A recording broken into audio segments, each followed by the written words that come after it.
Thanks. We're reconvening to open session. There was no action taken in closed session.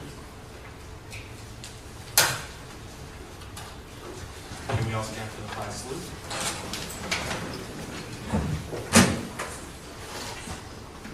I pledge allegiance to the flag of the United States of America and to the republic for which it stands, one nation, under God, indivisible, with liberty and justice for all.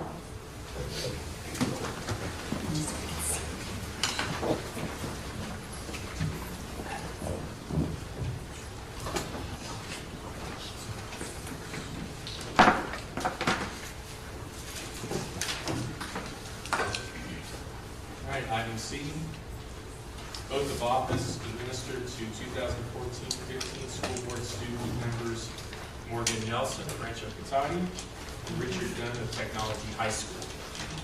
You guys want to come up and stand?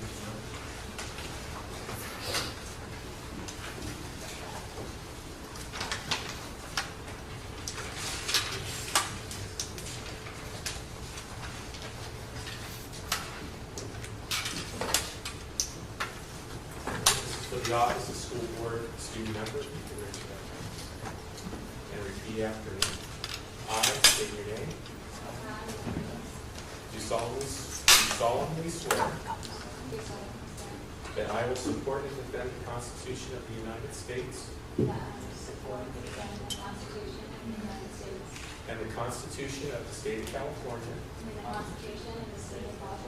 against all enemies, foreign and domestic, that I will bear true faith and allegiance to the Constitution of the United States and the Constitution of the State of California, that I take this obligation freely without any mental reservation or purpose of evasion, and that I will well and faithfully discharge the duties upon which I'm about to enter. Congratulations.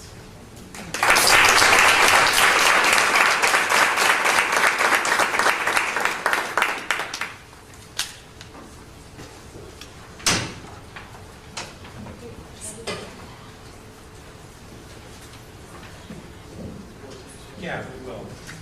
We're going to move item 7A to Morgan now, if you're looking at your, or 7A, because Morgan is a volleyball player at Rancho, and she's got to get to her match. Thank you. So I'm Morgan Nelson. I'm a junior at Rancho, and I thank you guys for giving me this opportunity to be the school board rep. We've been pretty busy with the start of the year. For example, our Associated Student Body Leadership class freshman orientation was on August 15th. It was like a mini rally for the incoming freshmen, and we gave them a guided tour so that they could feel more comfortable going into high school. We had the first day of school on August 19th. September 4th was a really busy day. We had our class council elections for the freshman and sophomore class councils, which is the student council for their grade that will conduct everything that goes on in their grade. That day at lunch, we also had a student body election for the ASB treasurer because due to a conflict in a schedule, the student body treasurer from this year couldn't continue. So our new treasurer is Jordan Bates. We also had Clubs Rush that day, which is where all of our clubs on campus come out, so that people can see what they do and sign up. We have clubs like California Scholarship Federation, Medical Leaders of America, Future Business Leaders of America, National Honor Society, etc. On September 9th, our ASB class put on a ALS Ice Bucket Challenge where we raised over $600 to donate to the ALS Foundation. So that was a big success. We rented a dunk tank to get, instead of just an ice bucket dumped on people, we got a dunk tank for 6 of our administrators, Ms. Holman, Mr. Sarlot, Mr. Wilson, Ms. Carter, Ms. Quinn, and Ms. Gardina to all get dumped. So that was a big success. Our first blood drive out of 4 this year was on September 11th, and that was a success. We got 49 units of life-saving blood to donate. Our first back-to-school rally was on September 12th, so we had our Spirit Week leading up to that, and then we had the rally on Friday, which was Wizard of Oz themed, and people are saying that it was the best rally that they've seen in years. It was very spirited, the decorations were great, it was just a big success. Back to school night was on September 10th, so our leadership class went there, we guided tours, and all the parents got to visit their kids' classrooms. We also have, this Saturday is the Founders Day Parade, so different Rancho groups will be marching in it, like sports and clubs. That's at 10:30 and 10:30 a.m. on Saturday. In a couple weeks, we also have a busy week for our homecoming game on October 3rd. The football game is against Montgomery. So our parade that we're doing, the class parades, the floats, is going to be in between the game, so it's going to be at halftime on that Friday night. And our theme is Fire and Ice, and it's going to go with our homecoming dance on that Saturday, which is October 4th. And our homecoming rally is also going to be on October 3rd, and that theme is also Fire and Ice, so we're going to have a Spirit Week for that. So yeah, our ASB class has been pretty busy, and we're... That's good luck. That's okay. They're all wishing that they were young. Okay, so yes, that will be this week. And Joel, excuse me, I have to go get to my volleyball game. So I apologize for having to leave, but thank you.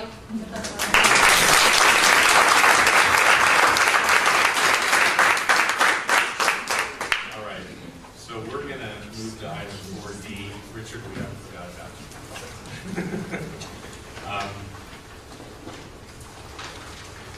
Adoption of Resolution 1415-7 authorizing Morgan Nelson and Richard Dunn, 2014-15 student members to the Board of Trustees, to make motions that may be acted upon by the Board of Trustees except on matters dealing with employer-employee relations in closed session. Any comments? Do I have a motion? I move we adopt Resolution 1415-7, authorizing Morgan Nelson and Richard Dunn, 2014-15 student members of the Board of Trustees, to make motions that may be acted upon by the Board of Trustees except on matters dealing with employee-employer relations and closed session. Is there a second? Second that. Moved and seconded. Roll call. Trustee Brown? Yes. Trustee Javari? Yes. Trustee Ballmeyer? Yes. Trustee Orloff? Yes. Trustee Wilson? Yes. Motion passes. Item 5, public comment. Please note the meeting is recorded and live streamed at www.crpusd.org. Members of the public are entitled to speak on matters not on the agenda at this time.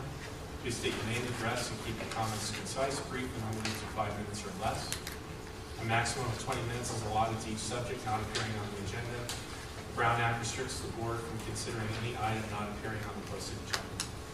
Members of the public are entitled to speak to any item on the agenda either immediately after the item is called by the board president or following background information provided related to the item at the board president's discretion. Each person is entitled to speak on any agenda item only once at any meeting. Although board members may seek additional information, participation, and debate on any item before the board shall be limited to members of the board.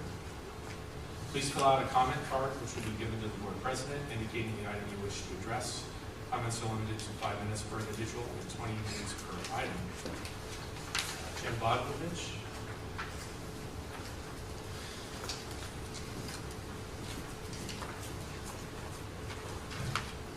last time, so must be going in order alphabet. Just- Right? I would have rather handed it to me. No, it's first of all. Sorry, you want to go last? No, it's not. It's going to come out as it is. So, good evening, Board of Trustees. My name is Jen Bodlovich, and I'm, as you might know, a teacher in the district.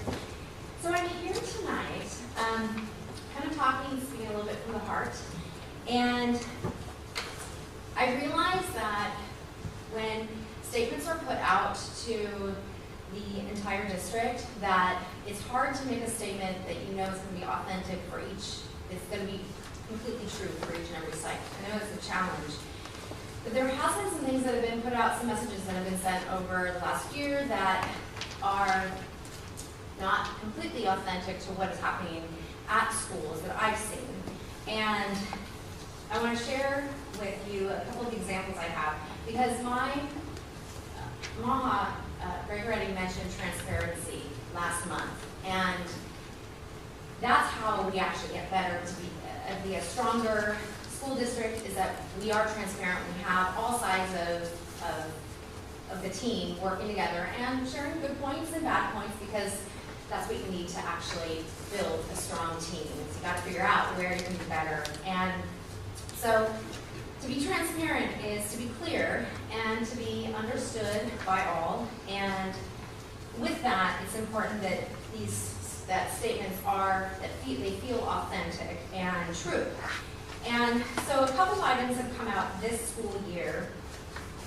One out that's come from the district about smaller class sizes. And we have lost third grade to smaller class sizes this year, and we hope it's an intent to bring it back down again. That's our hope, but when it's put out there that we have smaller class sizes, we did lose one, and so that kind of feels like, okay, well, we still have some, but we did lose one, and where's that being talked about? And flyers, there were some flyers that came out last year, and there's also the side that I totally get, putting advertising and putting our district out, because we are changing, we are getting to be really strong, and we're getting better, and it is hard on the teacher end when a flyer goes out and you see that Measure B monies are going toward libraries. But last year, our libraries didn't open for the first 2-3 months of school because we were trying to get people to work in those positions. And we saw a flyer, and it's like, it's not there yet. It got there. We do have librarians, but those statements kind of came ahead of the action, and so that was a little hard to hear. But at the same time, knowing that these changes are for the good too. The most recent that actually got me up to speak today was something that was on the district website, and it was under the heading of standing room only for the district, the welcome back staff party. I personally did not attend, but I saw pictures, and I was looking at the people that did attend. First off, standing room only, that got my attention, and I clicked on it, and I'm like, wow, okay, let's look at it. And the people that attended, I hardly saw educators there, the teachers in our district. I hardly saw any members from our other two unions, the CSEA union and the SEIU union, and I saw board members and I saw the administrators. And I feel like that other part of the district wasn't there, and yet the heading stating standing room only infers.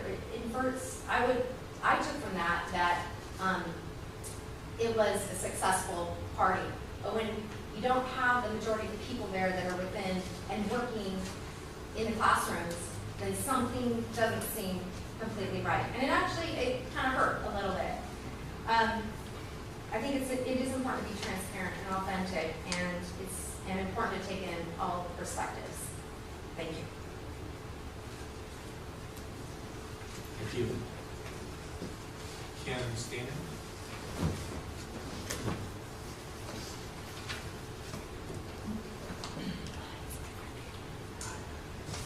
I'm shorter, sorry.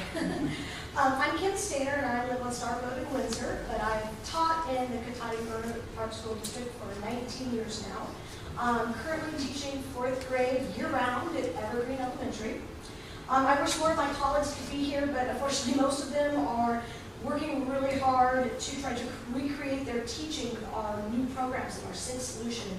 It's a lot of work, and so I feel like a lot of people and a lot of my colleagues are spending a lot of their extra time doing that right now. I want to start first by thanking Lisa Brown for his kind words and quick response to the fact that many teachers in the district were feeling like what we have been doing, what we've done, has been overlooked and underappreciated. I felt far more validated by what I heard from you than anything else at the last board meeting, so thank you very much. I have two concerns I would like to address. First, I have to say that I'm really happy to see our current administration surpassing previous administrations that we have. There's no doubt in my mind that all of the people up here are passionate about what they're doing and trying to make powerful changes for our student success. But I'm also concerned with the fact that while some of them received large pay raises, apparently in order to compete with other districts in the area, you cut assistant teachers' salaries this year. I know that with the promise of restoration being dealt with, things were tight, but could we have looked at a slightly smaller raise for administrators? I understand that there are 2 tiers for our assistants, tier 1, tier 2, and I'm going to focus mainly on our tier 1 assistants.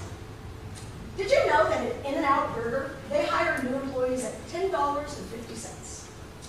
That is 67 cents less than what we are paying assistants in this district that start out. I personally feel that these assistants are a vital and core part to a lot of the success that our students are having. I'm hearing these great things about our Walk to Read program, and I started doing a similar Walk to Read program with my 4th grade team 6 years ago. We did it just in 4th grade, and we saw good results. You can look at our test scores and see results. So I know that this idea works, but it only works when you value the people who are working in it. I am aware that our tier 1 employees, assistant employees, do have options for insurance that a fast food place may not offer. But if they take that coverage, then they are being paid far less than at a local fast food restaurant. These people work very hard to ensure that many students can successfully read, and they help many students to develop as individuals. Many of them have also had their hours cut on top of a pay decrease. That means that the person at In-N-Out can make more money than somebody who's teaching our kids at our schools. I guess my concern truly lies in the fact that if we continue to treat these professionals the way we are currently treating them, they may have to take jobs elsewhere, leaving us with less qualified people to hire from. I want to see our assistants treated with the respect that they deserve.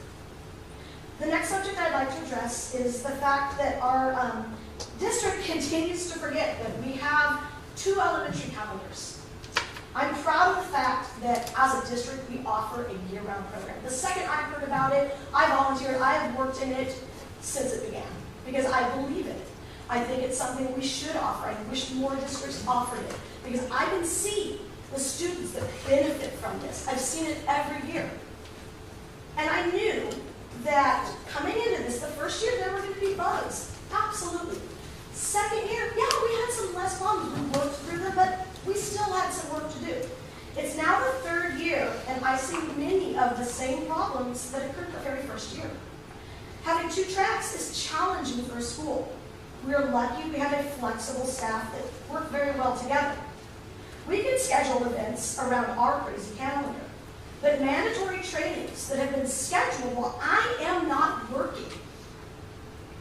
I'm tired of having to remind the district that we have 2 calendars. And I had to remind the district just this week. Parents have valid concerns as well. I'm in my 8th week of school and we still have no library. 8 weeks still not working. Most of our students with special needs are not getting the full benefits of this program. I have specialists now who are scrambling to make up for time for students with IEPs because they weren't here when the year-round was going on, and they're scrambling to do that. So these kids are now out of my room even more. We're just trying to make sure that we're in compliance, and that's important. And so I understand that, and I validate that. It's very important.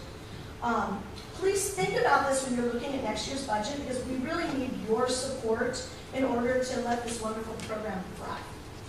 Now that I've said my piece, I also want you to know that I recognize that everyone out there is working hard and trying to do what is best for students. I don't believe that that is in question at all. I need you to hear my frustrations as an educator who feels underappreciated and devalued.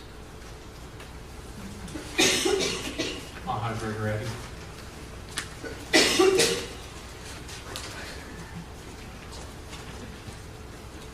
Good evening. No, you don't need to say Okay. that. All right. I'm a teacher here in the district, and our schools have been in session for about a month. And I get more questions about supplies or concerns about the lack of supplies than anything else so far. I personally asked the district during Ed Summit about why some schools have lots of supplies and others get nothing. I didn't get a clear answer except that principals get to decide how money is spent. Since the question comes up all the time and the problem is recurring, we need to establish some guidelines and some procedures for how and what gets purchased. Otherwise, the kids are being denied the materials and supplies they are entitled to. For example, some teachers have written grants to the Ed Foundation and have been able to get document cameras and projectors for their classes. After 4 to 5 years, the bulbs are dimming or changing colors while they're teaching their lessons. But when they try to order bulbs in the office, some are told we don't have any money, or we don't know where the money for those bulbs will come from. We need to develop a plan for how these things will get replaced. Most teachers have been given printers in or near their rooms. These are very convenient because we have to print attendance reports, or sometimes kids don't have printers at home. So when we ask them to do an assignment with their written report, they need to print it at school. However, there is no budget for toner cartridges. So when that runs out, teachers have to replace them with their own money, or they become a very heavy and useless paperwork in their rooms. Many teachers are told to hook up to an office printer, but with the ratio of people to printers at our schools, it makes it difficult to get a turn. Additionally, if we print something to the office, we have to send a student out to get it, and that's not a valuable use of their learning time. At another school in our district, basic supplies were being rationed. When teachers last year asked for staples, erasers, and pencils, they got a plastic sandwich baggie with 1 row of staples, 2 pink erasers, cut in half, and 6 pencils. The teachers there taught 5 periods a day and had about 150 students. I've also heard from colleagues at an elementary school this year that to start the school year, they only got 8 boxes of crayons and 3 boxes of pencils for each teacher in primary grades. Additionally, their paper closets have been bare. Trustees, I think you should take a tour of our schools to see the supplies, the lack of supplies, and the disparity in supplies in different schools. Look in the teacher workrooms. Some don't even have scissors or tape. Look in paper closets. Some only have yellowed old newsprint and no construction paper for art projects. At the ranch, some teachers feel like they have to steal or sneak paper in order to copy an assignment for their classes. So, why do teachers always want to know about supplies? This is our bread and butter issue. If the district or our school doesn't supply materials, then we have to do it. And many of our teachers are just barely making their own ends meet after 6 years without a raise. Don't you think it could do more for them? The first step will be listening to teachers and acknowledging that we do have a problem with supplies. Then go visit the schools and see the problem with your own eyes. See what's out there. And next we need to create a basic list of what every teacher needs at every school so that everybody can get the supplies they need. Most of all, make sure to give extra to those schools where parents are struggling to make ends meet and the PTA doesn't have as much money for fundraisers as other schools in the district. The teachers who teach our neediest populations shouldn't have to subsidize their classes, and yet that's what is happening. Before you meet next month, please begin to address the issue of supplies throughout the district. Our kids kids and their teachers on Monday. Thank you.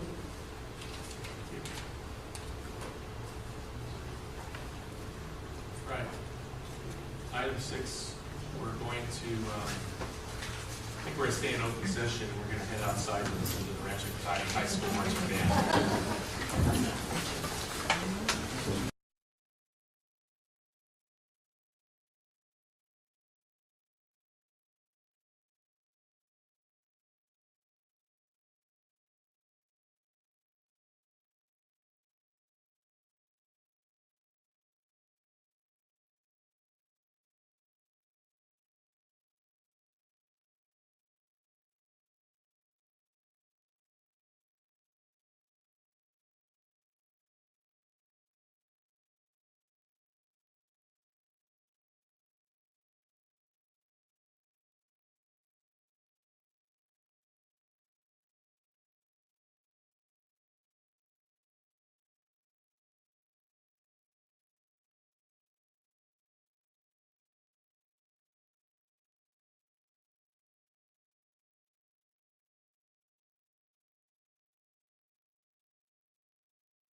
put your money in the bucket. It's very, very important. I need to raise $100,000. Item 7A, board member reports and correspondence. Okay, so this last week I did a school open house agenda items, or visited them when they had their open house. I'll talk a little bit about them. Started out at Waldo, went to Monte Vista, and the next night I was at Thomas Page Academy, and then followed by the ranch the next night, and then Tech High the next night. So I joined all 5 PTAs. So I thought that's the least I could do. And each of them, I think I gave them $20 and kept the change. I got to Tech High, and they didn't offer to take change. Richard Dunn was rather crafty about that. But that was good. So some great things going on in all schools. Couple of the things at Thomas Page Academy that I really liked, which is the discipline side of me. The kids that come to school, especially the young boys that think that their pants have to hang clear way down, they one of the things they do there is they have zip ties. So they take 2 loops on the side if their pants are hanging out around their knees and their underwear exposed. They can pull it up and zip it up. So they were kind of asking the parents to say that they don't have to use zip ties, make sure they come with a belt. So I thought that was great. I like their idea of respect there. You know, where you wear your hat, you wear your hat only forward, you don't wear it crooked, you don't wear it backwards, you come inside, you take your hat off. You know, and then as probably to other schools, if you chew gum, and you're not supposed to be chewing gum, you're not scraping, you know, if you're caught doing that. So I mean, just a lot of positive things there. Went from there over to Monte Vista and saw the garden lady, which was one of my, she goes, ladies, I know you. And Lee forgets, teach at on, doesn't come back to me. Anyway, so taught my kids way back when. So, and then from there, talked about Monte Vista, then the ranch, and then Tech High. And one thing I heard earlier tonight was supplies, and I saw that at what I want to say are less opportunity schools and that the teachers were talking a great deal about supplies and parents to contribute those supplies. So hopefully we can look into that and see if there's some money in Measure D or something else to bring supplies up to where they need to be. And one teacher was talking about crayons and glue sticks and that type of thing. So, and I know we took off the agenda tonight the IITTT thing, which I think is a great fundraiser type of thing. And when I was at Tech High, when they were doing their kind of assembly, they were talking about the amount of money that they could make from that. And at the same time, I felt, gee, that's great, but at the same time, I didn't think we had the same leverage at Waldo, or we didn't have the same leverage at John Reed. So I felt that, and I've seen that in our society, that here we go again. We have those at the top that are leveraging thing, and then we have those at the bottom that don't have the same opportunity. I like to see as a balance that somehow. So I mean, that was really evident in going out there. One of the neat things, though, technology just never ceases to amaze me. And unless I go hang out with my grandkids, the 4-year-old, and he can show me some things. At the high school, one math teacher basically has kind of a texting program that sends the homework to the parents and the kids. And it's not back and forth. It's like you just get a message, okay, the homework is this. So if you sign up for that, amazing stuff that I wish I would have had when my kids were in school. I didn't have homework tonight. Oh, I didn't have homework tonight. I get the grade. Wait a minute. So you never did your homework. So there's a lot of neat things happening out there, a lot of enthusiasm and stuff. I think that we need to look at our students equally and see if we can balance that somehow.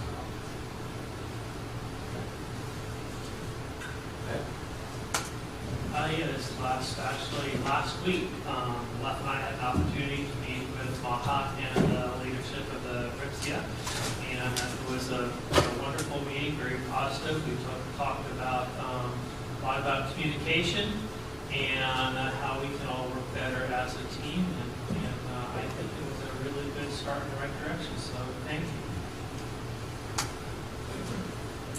I got to participate on the final interview for our contracting company for all of our bond work.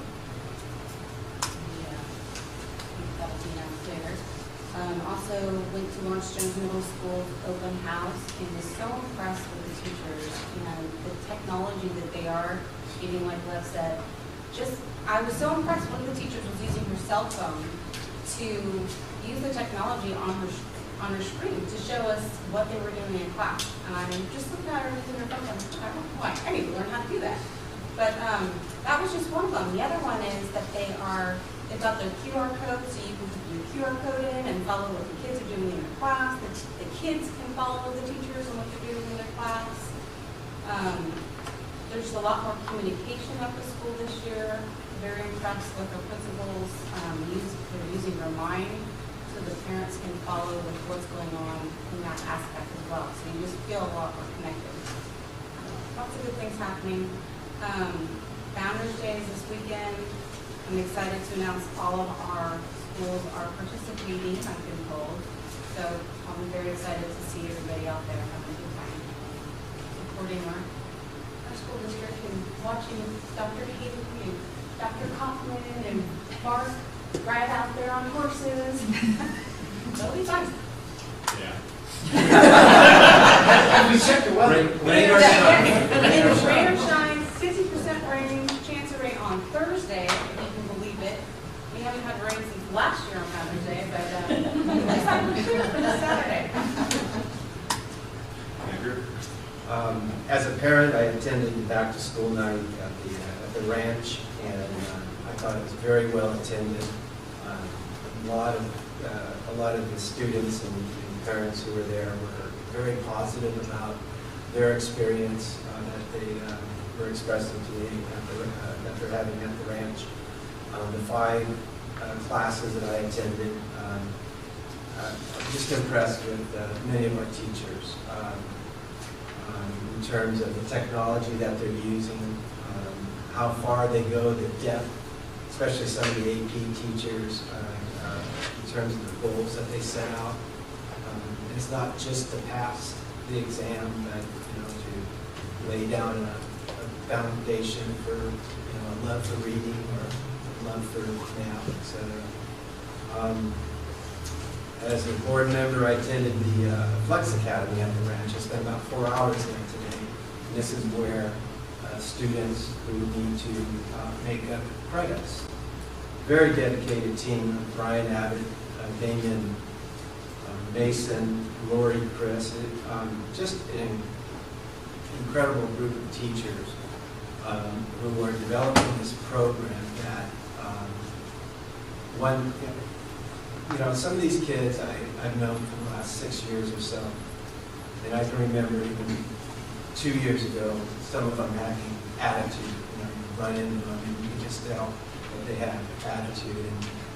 And this is an environment right now. I've walked in there where 30-some of them are at their computers doing online learning, etc. And it's impressive to see just in the few weeks that they've been in school, and that group of teachers turn these kids around.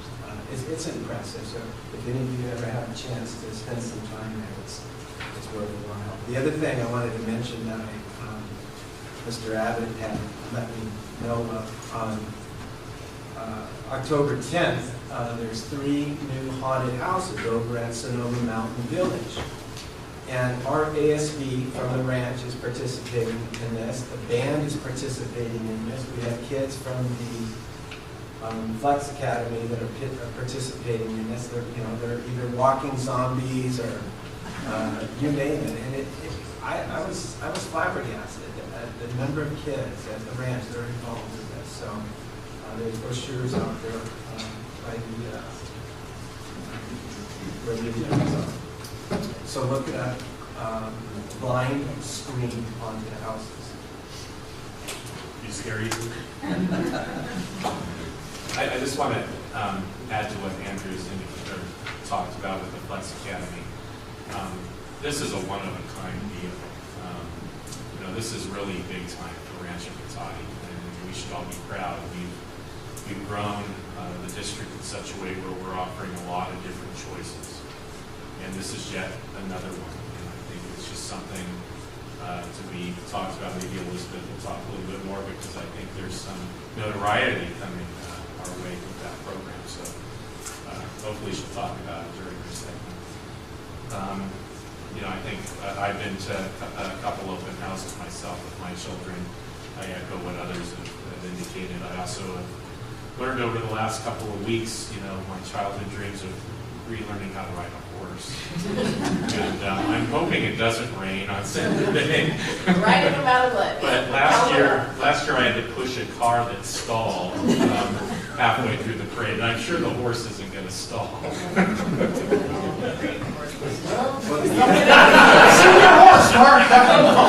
I haven't signed a waiver. These are ones that you put the point in. Item 7B, student board members report. We heard from Morgan. Richard, how's Tech High doing? First off, on behalf of Technology High School, I would like to thank Dr. Robert Haley for his assistance this past year when we as a school really needed guidance. Dr. Haley was a wonderful asset to our school, and we will miss his presence. Now, with that said, I'd like to welcome Mr. Robert Steffen to the community. These first few weeks have been amazing, and we at Technology High School think it's going to be a great school year and enjoyed having him as the new principal. The school year is still young, so not much is going on at this point. The freshman class has spent the last couple of weeks working with their Rube Goldberg projects, and we'll have them on display October 2nd at 6 p.m. in the Technology High School hallway. For those of you who are interested in seeing what our students are truly capable of, I highly suggest you take an evening and come check it out. Tech High Robotics is once again underway and has begun training students in skills regarding public relations, computer-aided design, programming, and manufacturing. This year, the team plans to do more community outreach, especially focusing on bringing families closer together. Dr. Joseph Emmel is taking his biotechnology class to the Buck Institute in Nevada, California, as a field trip to demonstrate how biology and technology commingle in a scientific environment.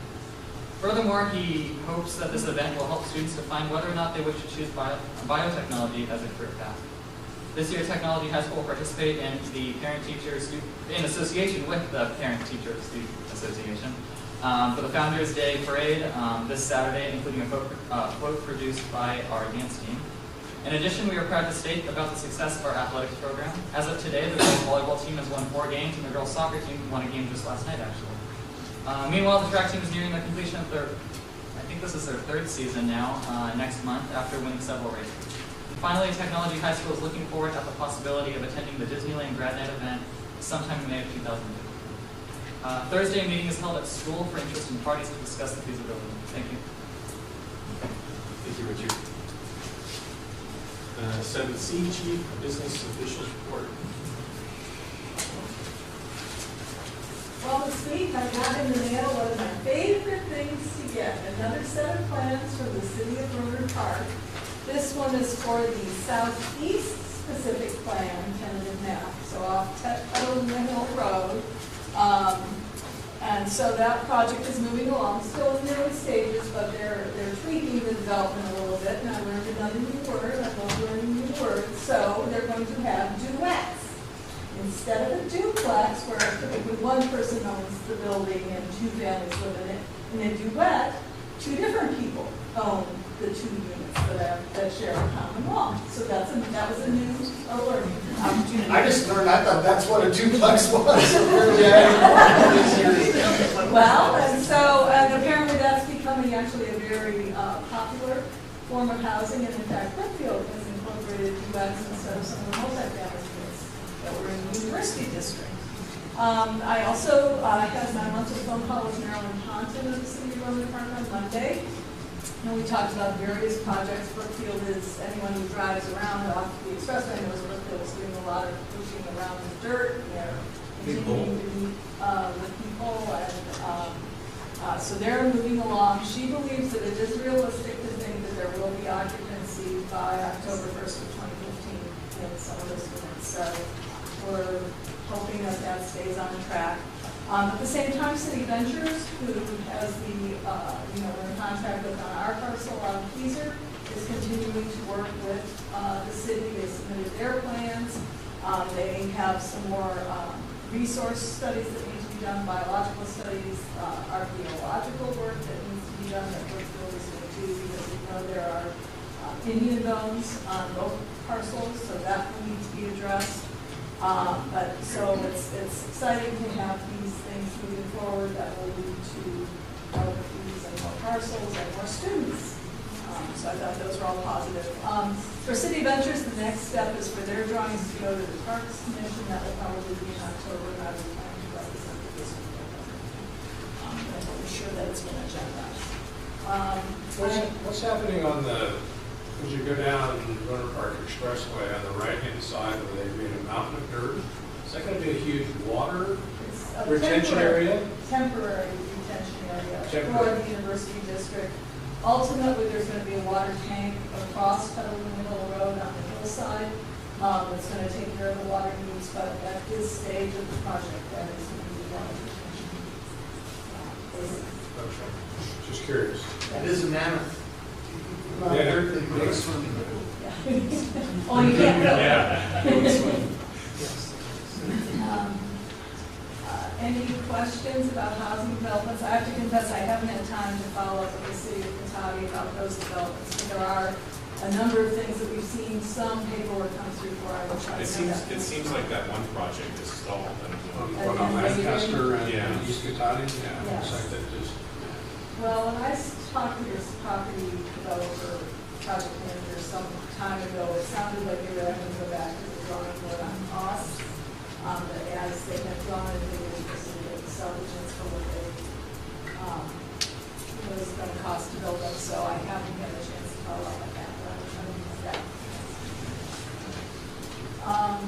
Any other questions about development? Still a ways away, but it's all hopeful. And we continue to appreciate our relationship with those cities. Next topic, this is more just an information item at this point in time. I think I've talked a large number of times over the years to the board about needing to declare some of our maintenance vehicles surplus because they don't work and can't be fixed anymore. We are now to the point that the number of non-operational vehicles is reaching a critical mass. We lost our dump truck, and parts aren't even available. The dump truck is 20 years old, so it's not terribly surprising that there aren't parts. But we have one of the vans needs a new engine block. It's a 1992, and it needs $10,000 worth of work. Another one, there's just a large number. So our executive director of facilities, Josh Savage, and I will be working on this over the next couple of months to try to figure out exactly what the needs are. We think it would be beneficial to look at acquiring 3/4-ton trucks for most of the maintenance staff, so they'd be able to haul the small portable cement mixers when they need to, and we would be able to do more things ourselves instead of having to go rent a truck for a day use, which then involves a lot of time going to get the truck, all those kinds of things. Probably what we will be looking at is a short-term tax-exempt lease as a financing method that would qualify as non-voter approved debt, so we would have to get approval from the County Office of Education and the County Treasurer to enter into that type of transaction, but we're just in the discussion stages. I had hoped that we would be able to hold out until next year. Next year, the district's required contribution to the Virginia Street Maintenance Fund returns to 3%. But we have so many vehicles out of operation that I don't think we can wait. And of course, we could pay our employees mileage to drive their own vehicles, but that would be way more expensive. That would blow a hole in the budget. So if the board has any suggestions of contacts, resources to consider, I welcome any input. The county treasurer's report is posted on the website. I think the only thing to really note is that interest rates as expected are continuing to decline. We're under 0.5% as the yield. And that, it's today's interest rate environment. Rates are still down, they stay down for a long time. It's good from the standpoint of looking for housing and things like that to come, but it's bad when you're an investor. But since we are still a borrower for a good part of the year, it's working for us. And that's it. Assistant Superintendent of Education Services. So in front of you, you have 3 documents. The only 2 that are free right now are the agenda from the cross-site articulation meeting. We are rolling out the curriculum map sourcing solutions, and as Kim mentioned, they're a lot of work. We're transitioning to a whole new system of standards, and the state/nation is behind in its development of programs that are aligned to those. And the nature, in ways, the nature of these standards are that a specific program or package that you can buy won't necessarily cover the level of thinking and depth of understanding that we want our students to know and achieve through the course of these standards. So we had our first elementary, all the elementary teachers got together with the course planners, who are the teacher leads who have been working on developing these 10 units for language arts and 10 units for math for each grade level. And it was amazing. These are the kinds of things that I wish I would think to bring Glenn to, because to capture our teachers who, many of them just experienced the Common Core standards for the first time on July 7th and 8th in terms of really a formal level of understanding and training, are now in front of their colleagues responding to questions, explaining, providing rationales, and really helping us build the program, build an infrastructure to which we will be aligning our curriculum materials as they develop. We also have, we had Allison Glenn Wilson there talking about how the assessments that we'll be doing every 16 to 17 days in the Sync Solution curriculum pacing will be entered into Illuminate. So there's a quick response and ability to see what's going on instructionally for kids. So what you see in the second document is a list of additional training and coaching that we have during the spring, during fall and spring, on the next 3 pages. And then towards the end of the document are the elementary and secondary Tuesday and Wednesday meetings, and the flow of district-wide assessments, and where there will be collaboration opportunities, and kind of what the topics are for making sure that when we teach and we assess, that there's time built in on these days to go back and look and reflect on, all right, what do we need to change, how do we improve over time? So it is a lot of work, and the reason why we're picking this Sync Solution is it gives us the opportunity to capture in real time teachers' comments and thoughts as they teach, and then be able to use those moving into the coming school year to improve the work that the course planners have done. So there's kind of a continuous improvement cycle built in.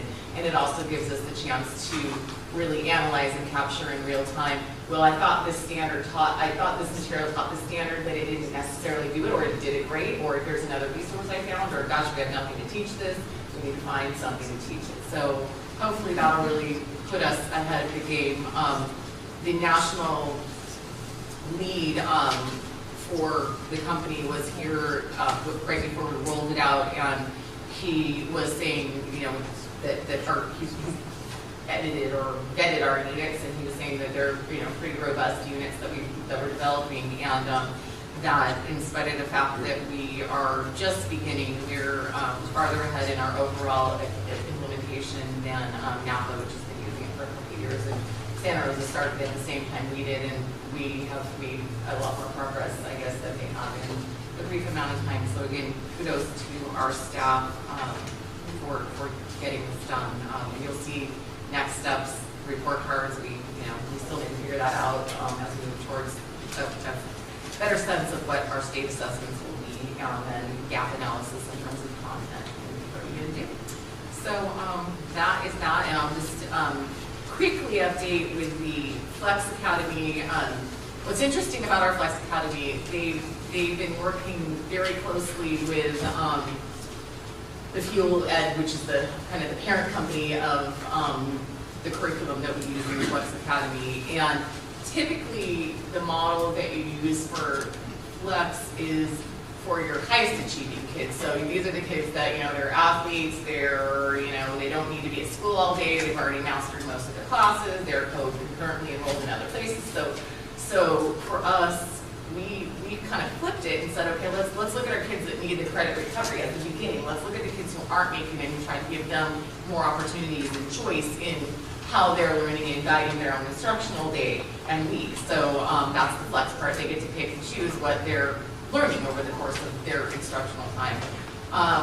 And to see it working now with kids that may otherwise not have been engaged makes it very clear that it would be a model that would be very easy to use for other students, and one that we can definitely build upon district-wide. But the cool thing about them is that they were asked to do a national webinar as leads for the nation in the development of Flex Academy blended learning curriculum. So they will be hosting a webinar tomorrow with the Education Week, which is a publication that many of us subscribe to, and a vehicle that we access information online for our own learning. So I'm very proud of our team, and they did this all without me knowing anything. So I was like, wow, you're going national. Okay, I probably should let people know that. So kudos to them. So.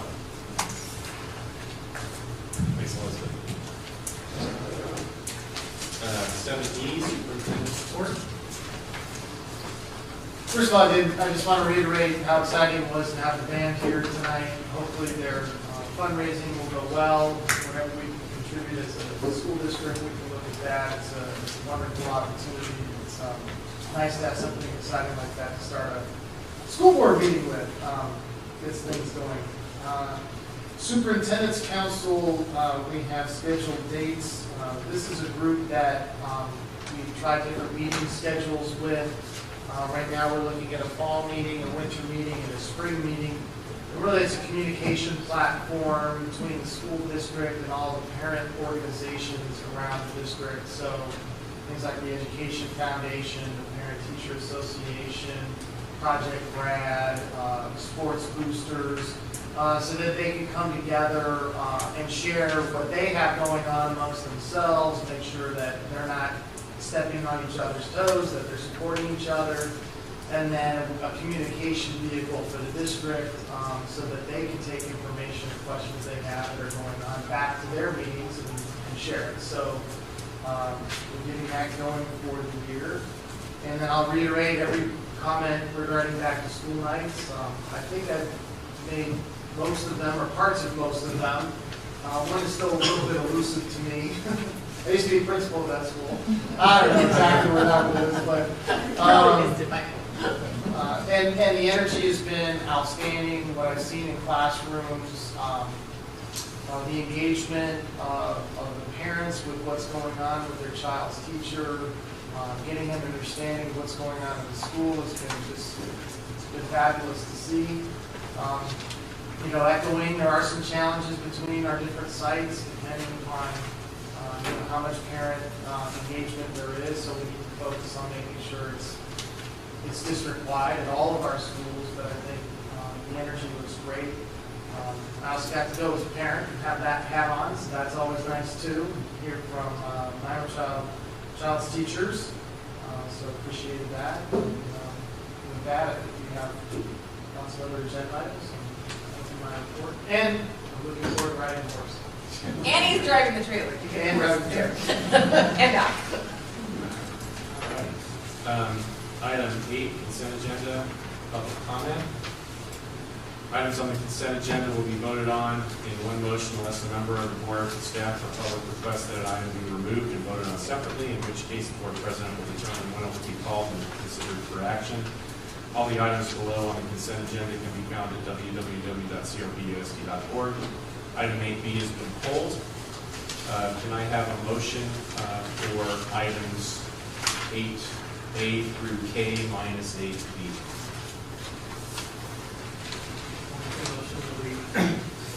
Ratify the consent agenda items A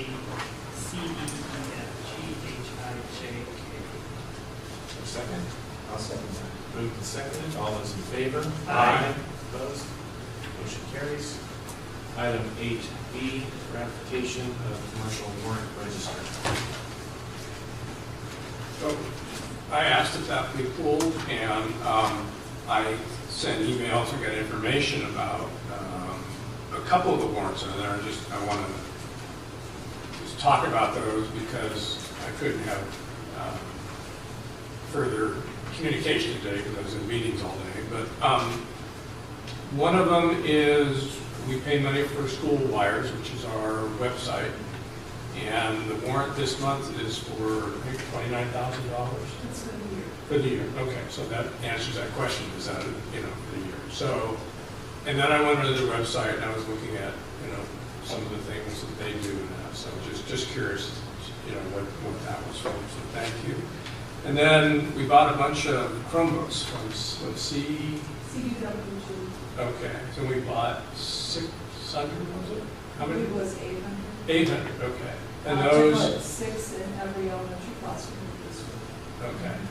And are those basically going to be for the Common Core? Is that what those are for? Or for the testing on Common Core, or are they just for tools? Any and all, okay. No, because I was curious about that, because in talking to my niece who was doing a Common Core prototype testing in Turlock, they're having, and it's probably just because of getting rolled out, significant problems with the computers and stuff, so I'm sure we won't, there's kinks to any system. We did roll out Chromebooks here at Technology. No, I know that, I'm just curious. I think that pilot helped us get some of these Right. results. In the breakout of the warrants, you can see a significant portion comes from capital, and then the rest comes from the general fund. So there were other things on that warrant. You asked specifically about what came from capital facilities fund, and that was the Chromebooks for the classrooms and the Chrome bases that we're putting in every school office and other sites around the district to allow parent access. Right. For those who want to computer access at home or at school and have something. No, I think that's great, I just want people to. There were other items on that same warrant from the general fund. Those were teacher laptops, and some other technology items. Right. We do our purchases in the summer. And so there's another warrant item of $15,000 from a local communication company, and we're updating our wireless. And where are we on that? I was just curious. We have wireless and In every classroom. increased bandwidth on all our sites, and we have an access point in each classroom. So are we done? Because I noticed last month's warrant, there was a $15,000 roughly, and roughly $15,000. We haven't paid all the bills yet, so Okay. they've gone, the work's been done site by site pretty much, and so as they complete a site, they send us an invoice. Josh So- approves it. and So are the remaining, I'm just curious, are the remaining sites to be done? Or where are we? I believe all the It's all work's been done. Okay. Yeah. No, good stuff. I just want to, point it out to everybody. Really, I will take this opportunity to commend our staff because they worked really hard this summer. They had a deadline, it was very Towards clear. the ordinance and the implementation. In comparison to, several years ago, walking through the computer room and seeing how long kids would take to sit there for it to. Well, that was there's two things. That was the bandwidth. Today with, what I saw online and just the efficiency of the system and kids going from one, exercise to another and one page to And another. actually, that's one of the things that was general fund purchased, was those computers, so. Yeah, just incredible. As you were saying? I'm just saying that was a significant challenge for us with bandwidth. And that, unfortunately, we didn't have unilateral control. We had to work through Sonoma County Office of Education. They played a role in AT&T. So we had to get our district, Sonoma County Office of Ed, and AT&T now all working together on the same page. Kids were very respectful of the PCs as well as the notebooks, stacking them away, putting them all on chargers and taking, very good care of the equipment. I tend to, so we need to focus on. Yeah. And I have one more. Oh, the last question is because of the warrants and the money we're spending, is I asked Ann how much money was left out of the original $85 million. And I think we said, About $600,000. About $600,000, so, But most of that is committed to. yeah, which is already encumbered. Right. So kind of out of the 85,000, so it's going forward with the next 80, we have to spend more than 20.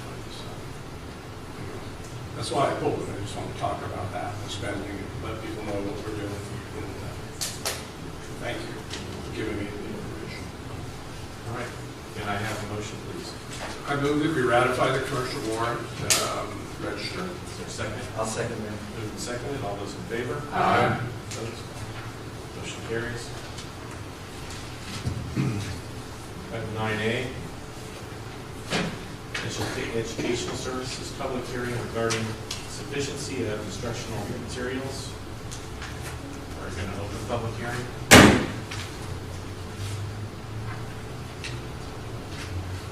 Close public hearing.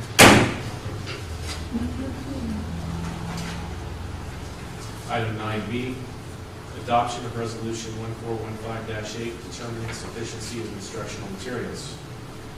Dr. Kaufman. So this is a routine resolution that we're required to do annually to document to the state that we have sufficient instructional materials available to all of our students in all of our classrooms. That we had thought and hoped would be going away because the entire program was repealed by the local control funding program. And there is no state funding that is contingent upon this any longer. But the Nor state are there didn't curricula decide that to take it away. guarantee sufficiency of standards-based instruction if you purchased anything. But again, here we are. So don't hold your breath expecting this item to go away. You'll probably see it next year and the year after. Regardless of funding. That's Correct. And I had asked questions about that and sent emails to say, how does this apply to parents that say, there's not enough textbooks when the textbook's old and that. And so the response that I got back is that's kind of two different subjects. I don't know if you want to address that. Well, the state, there's definitions of sufficiency, and like for us, we go through Williams documentation. They come and they check and they make sure that at our most impacted schools, we have a textbook for all children. So at one level, yes, my child has access to curricula, in the day-to-day in the classroom is addressed through Williams. In this case, sufficiency and the term sufficiency in instructional materials are loosely defined because the state, when it was unable to continue funding us, said, yes, you may have materials that date to 2002 or 2003, so we have a situation where, our materials are standards aligned or they're state adopted curricula, but they wouldn't be necessarily what we would love to have in front of our kids in terms of the most cutting edge curricula. But they are sufficient for us to achieve our instructional ends. And, some of my daughter's teachers had moved to their own material. Do we capture that somehow or verify that? I'm sure it meets standards as well above. Well, it's interesting, the digital age that we live in, Yeah. we have access to lots of information, both students and teachers. We need to be careful where we're getting our information from, that it's vetted at the secondary level, that it's shared, across departments so that people have an understanding of the materials being used, or say at the elementary level, across grade level teams. I, for one, believe that we should be open, that we should let our teachers do that exploration and bring those resources to our students. Can a mistake be made? Sure. But, I believe in their professionalism, and the World Wide Web is out there for them to use. So I would encourage it as we look at something maybe becoming a more formal part of the curriculum. That should be captured, at the school site, so we can keep track of it. In regards to parents, I just wanted to make emphasize a point, which is there's a chain of communication that I think should take place, and we should make sure that if you're approached by a parent, that you encourage them to talk first to their child's teacher to get an understanding of what book they're using and why. After that, maybe if they don't understand or maybe have a disagreement, talk to the principal, who may, have some information that's relevant. We may have an older textbook, but we may have a very good reason as to why we're waiting to get the next edition that's going to be more up to date. And the other thing is we're cautious right now about what we spend on printed text material. I've been hearing for 10 to 15 years about a digital conversion. It will come at some point. So it's only a matter of time. I don't think we're quite there yet. And that's another point. One of the things that's happened as we've gone through our pacing is when a department, particularly the case in secondary, when a department says, okay, we're all going to use Catcher in the Rye at this point in the year, or Flowers for Algernon, we've actually expanded and made some pretty significant purchases to say, all right, if this is something you believe is a core text that you're going to want to have in front of kids during the Common Core era, let's make sure we get it for everyone so that now in our instructional model, you are teaching next door to a teacher who's teaching the same content, so you can have some dialogue around, well, I did supplement with this, and here's what I supplemented for, and here's where I'm going to capture that in the notes in the same solution, but I'm also on the same concept and content review, so we have greater continuity and more, when you talk about sufficient, to me, that's more sufficiency and more guarantee to students that they get access to curriculum because we're aligning and synchronizing. And as a point of information, the two main funding sources we're using for those purchases are restricted lottery funds, which we're very well committed at this point, and then our carryover from Measure D from prior years. So without those funds, I really don't know how we would pay for that. So again, we thank the community for their support. What's the total dollars of those two? We're still replacing others. No, I mean, but you said the rollover, is that 50,000, is that 100,000? 130, no, I don't know, it's best I can comment. I'm not sure. Okay, I'm just curious, I mean, I'm sure it's not anywhere near enough. No, that's clear. Yeah, I think that's what I was going to say. We have a demand of millions. We need millions. Yeah, and we don't have it. So, I mean, that's the point where I'm trying to say, why is the state doing saying this? You got to certify at the same time, it's a catch-22 where we really don't have the resources. It's probably a mechanism of what you have, it's hard to get rid of it. Well, it's time that Ed, go tell them at the state. You go up there, they got to get their act together. And you'll do that, right? Yeah. Good job. And They listen to me. All right. Can I have a motion? I move we adopt resolution 1415-8, determining sufficiency of instructional materials. Is there a second? I'll second that. Moved and seconded. Roll call. Trustee Brown? I guess yes. Trustee Girardi? Yes. Trustee Longmire? Yes. Trustee Earl? Yes. Trustee Wilson? Yes. Motion carries. Item 9C, ratification of 2014-15 California Interscholastic Federation representatives. To identify Amy Carter and Henry Sarlott and Bob Steffen for the CIF representation and voting rights for clear. Any questions? Can I have a motion, please? I move we ratify 2014-15 California Interscholastic Federation representatives. Is there a second? I'll second that. Moved and seconded. All those in favor? Aye. Opposed? Motion carries. Item 10A, ratification of Personnel Action Report 1415-2A certificated. Any questions? Can I have a motion, please? I move we ratify personal action report 1415-2A is certificated. Is there a second? I'll second it. Moved and seconded. All those in favor? Aye. Opposed? Motion carries. Item 10B, Ratification of personnel action report 14115-2B classified. Questions? Can I have a motion, please? Ratify personal action report 1415-2B classified. Is there a second? I'll second that. Moved and seconded. All those in favor? Aye. Opposed? Motion carries. Item 11A, adoption of resolution 1415-9, adopting the actual GAN limit for the 2013-14 fiscal year and the projected GAN limit for the 2014-15 fiscal year. So this is, what's going around right now is a revised handout. However, I don't believe any of the numbers on it actually changed. It's the DAN exhibit. The state software that we use to produce our financial reports could be described as clunky.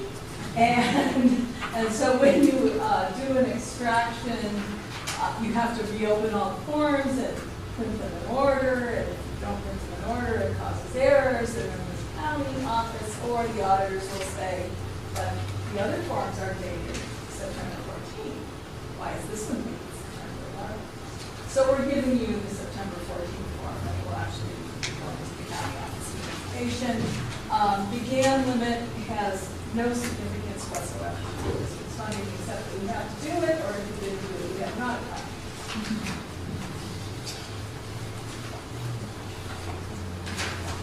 Any questions?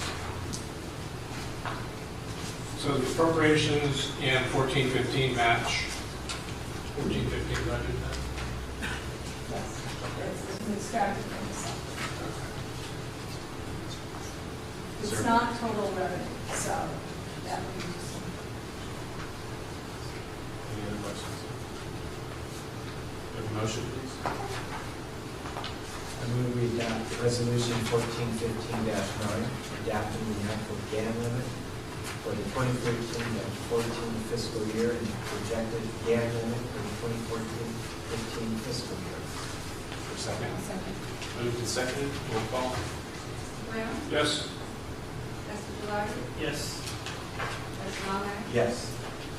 Trustee Royal? Yes. Trustee Wilson? Yes. Motion carries. Item 11B is been removed from the agenda. At this point, we're going to take a 5-minute break before we get to item 12.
Everyone, that's my daughter.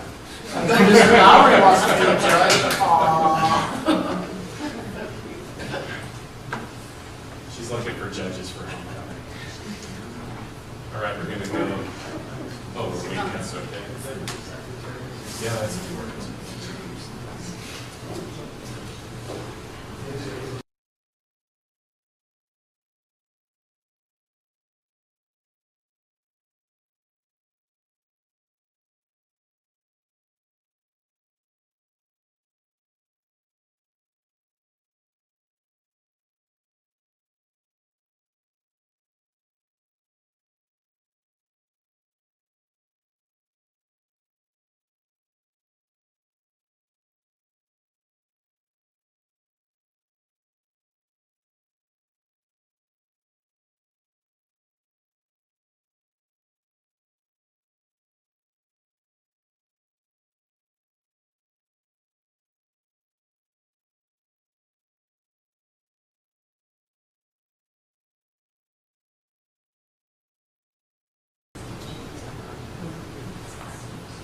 Back to open session. Item 12, fiscal and facilities update and planning. So item number 1 will probably best address in the unaudited actuals. Discussing, taking comments there. I believe we have a Measure B update. So we have provided this report to all the office managers to post at the school sites. I hope they have done that. Because we do want to inform the public about what we're doing with the money. Now, I will prepare a more detailed report probably for the next time the Measure B committee meets, and I will share that with the board. I do want to point out please discard what I gave you last month, because in going back through this, I realized that report for 12-13 did not have the final 12-13 numbers. These are the final 12-13 numbers, showing carryover to the following year, and then we still have remaining carryover. And again, that's very full. To some extent, not spending all the money last year was conscious. I knew we had major curriculum and textbook and other needs that we were going to be sore pressed to find a way to fund this summer. So we are rapidly spending our Measure B carryover, and I'm excited. And of course, the office managers maybe not super excited because that means they have to put Measure B stickers and books and workbooks. So we think it's important. I mean, that is part of. We want people to know that your children are using stuff every day that is paid for with Measure B funds, and that without that funding, we might not have a way to do it. It is still true that a large part of the money is going to support lower class size in grades K-3, which is what we've been doing from the beginning. So basically, we would have fewer teachers. Should that be K2 now? No, it would be K-3. I think there's, maybe some more communication we need to do. The state significantly changed. Well, the state, by implementing the local control funding formula, eliminated the old class size reduction categorical program. So that's gone. And that's the program that called for 21 and had a very complicated graduated penalty system that during the recession, our district, we looked at and realized that we could, and I'll use this in a good sense of the word, exploit to our benefit, certainly by passing Measure B. We had lots of classes at or below 20, to be honest. So we were getting full funding for many of our classes, even though our stated target was at or below 24 to 1. Understanding the graduated scheme of penalties, it made sense. So the state eliminated that and set the new target at 24, not 20. And that 24 is a target for the year 2021. And so took away money from our 2013-14 allocation because the state didn't expect anybody would be at the target until 2020 2021. That's a mouthful. So the net impact to our district going from the old rules of 21 to the new rules was about a loss of $700,000 in revenue that we otherwise would have gotten under the old rules. So being attuned to what was going on at the state level, we were very prepared for that, had multiple conversations with the Roanoke Park Educators Association, Educators Association, in explaining that changeover and what our new targets would be. Certainly still targeting 24-1 by 2020, I'll just say by 2021. And in the short term where we could get there sooner, certainly. And yeah, third grade would be great to be district-wide at 24-1 or below, but availing ourselves of the new class size reduction rules given to us by the state, we plan to load at 28 on our way to getting eventually to 24. So there's a differential. And we were also much more attuned to loading our K-1-2 classes at 24. Again, to repeat in 2012-13 and 13-14, well, going into 13-14, we knew we had to change to 24 rather than 20. Correct. So And those are the changes. the other important change under local control funding formula is that it's all or nothing. If you are over a single school site, you lose the money, the class size reduction add-on funding, the entire district. So, Over what? You lost it. If you don't follow their regulations at an individual school site, if you are audited and found violating regulations at an individual school site, in one class, you lose all of the funding district-wide. So, are we still getting class size reduction from the state? No, we're No. getting a K-3 grade level adjustment as part of the local control fund. Okay. And at the same time, then we're taking Measure D funds and supporting, this says K-3. Yeah. Yeah, I understand that, but I'm just, third grade went up this year, and we reduced Well, for some- teachers. Some did, some didn't. There's no net reduction in teachers, I would say. I'd have We to go just back added and teachers. check that. There's So, 4 teachers less. We just in added. third well, grade. we've in the last, According to, in conversation we had, if you look at the thing, it shows 4 teachers less on the attendance report. And I don't know if that's because enrollment's down from last year to this year. Well, and in the no, there's a mathematical change by going to the loading factor of 28. I'm not prepared to answer that on the fly. I can say that we're at or pretty close to our target of 28 across the district. We added a third grade teacher at Thomas Page. You know, there comes a point where you look at the numbers and what's reasonable both instructionally and budgetarily with paying overages and decided to add a teacher there. We just made the decision to add a teacher at Waldo Roanoke. and So, they're not in the contract. Yeah, that's what I'm trying to say. There's 2 new people who have. We'll be down 2 instead of Okay, so we're transitioning back to that, so to lower class size. Because it was in flux. well, it's not, we're targeting 28. Yeah. So we're trying to get as close to 28 as possible.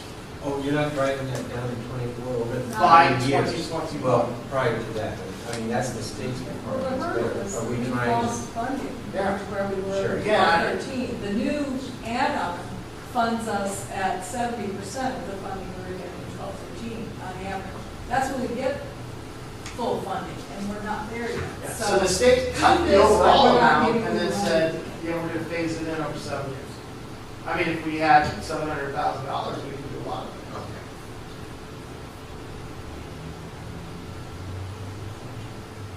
So we've got 5 years of Measure D, right? Yes. So we're going into year 3. We'll start planning in 2 years to replace it. We have more students. Any questions on the meeting? Give me a second here. digest this.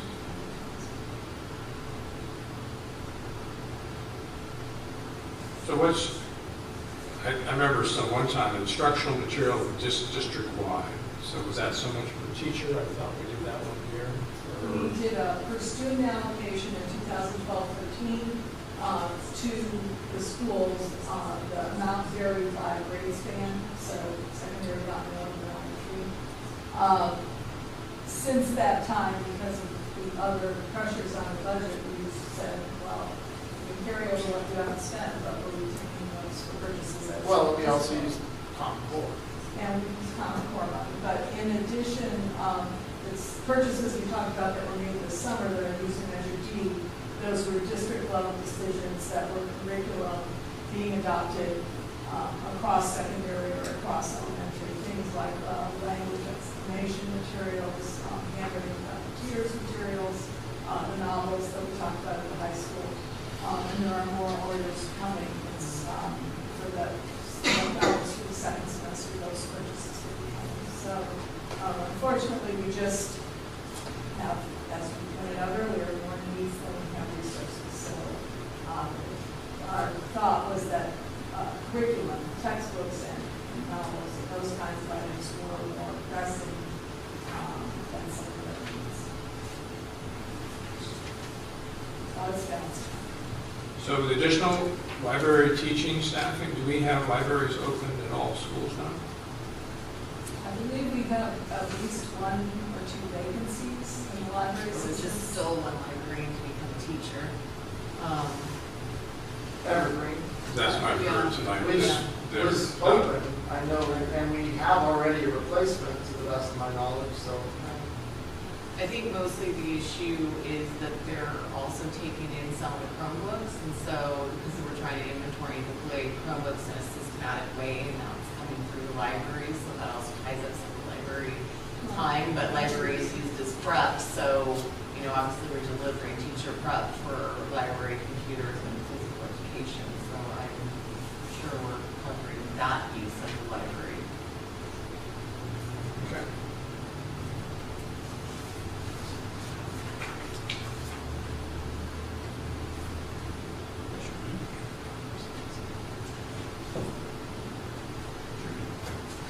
Measure B, update on that, bond sale timeline, so we have the resolution that we'll be considering in a moment.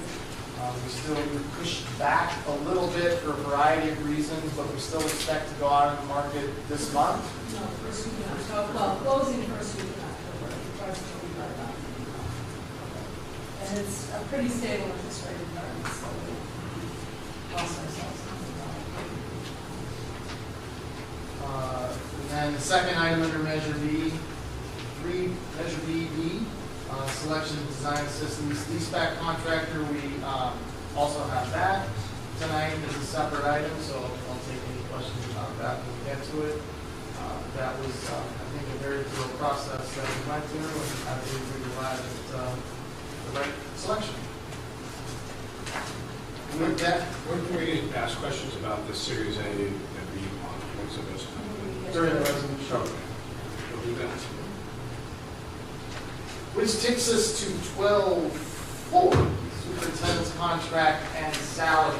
Last month's board meeting, some questions and concerns were raised, so I thought it would be a good idea to provide a report for everyone so we can work through it and see some different items related to the superintendent's contract and salary.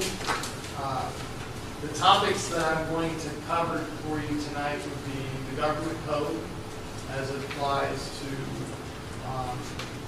superintendent's compensation, board agendas, when that will take place, how they should be agendized, that sort of thing. Agenda development, how we do come up with what the agenda looks like. Salary history, and we've gone back quite some time to provide salary history comparisons. For lack of a better term, salary considerations, things that make the superintendent position and contract a little bit unique. Some salary issues that have been raised, and concerns. current timeline, by that being, you know, over, let's say, the course of the last few months, and then some issues related to transparency. Those would be all worthy topics to talk about. So we'll run through some of the government code sections, and hopefully everybody can read this, and like everything, it'll be posted online. Where you see emphasis in some of these government code sections that I added. So, you know, we don't have to read the whole thing because they don't always necessarily apply. But if we're talking about closed session, which Government Code 54957 is, it shall not include discussion or action on proposed compensation except for reduction in compensation that results from the imposition of discipline. And this ties back to discussing evaluation. And so we'll talk a little bit more about that when we get to agenda development. Now, what our legal counsel has said and other legal counsel has said that I've spoken with, if you have an agenda that lists, we'll just focus on the superintendent, not another contracted position, evaluation, to the extent you're talking about performance and compensation, they can go hand in hand. You know, the superintendent is doing a great job, you think we should pay him more money. Yeah, that makes sense. That's permissible. Where it would stop being permissible if you started getting into specifics about percentages or amounts. That really has to be agendized in a different way. Government code talks about having a designated representative. And you see a board agenda for all negotiations, you'll see that it'll list the designated representative. That's usually the superintendent dealing with other employees. In this case, if you're actually talking about the superintendent's contract or compensation, that designated representative can't be the superintendent, so it has to be somebody else. I've seen it done differently. Sometimes there might be 2 representatives appointed. It can't get quorum of the board. It might be a particular trustee. It might be the board president. So somebody has to be designated as that representative who's going to negotiate salary. A superintendent cannot meet with a quorum of the board in closed session and discuss compensation. That can only be done outside of closed session with a representative from the board.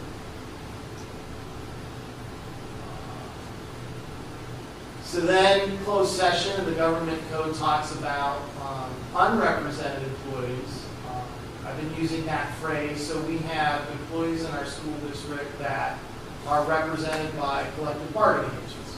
So those are represented employees. Then we have employees who do not have a collective bargaining agent. Those are unrepresented employees. That might be management, might be confidential, might be supervisory employees. So with regards to unrepresented employees, government code says you cannot take final action on proposed compensation in closed session. Well, it's interesting here, there are other sections of the code that talk about represented employees as well. You'll notice that we don't take action on even collective bargaining agreements in closed session. We can discuss them in the context of negotiations or budget, but we take final action in open session. And listen to attorneys debate that phrase, final action, because it contemplates that some other action took place. And again, you know, you ask 3 lawyers about the government code, you get 3 different answers. But generally they would say, okay, if you're in closed session and you say, let's take a straw vote, you know, we close here, whatever, that's certainly permissible. But final action has to take place in open session.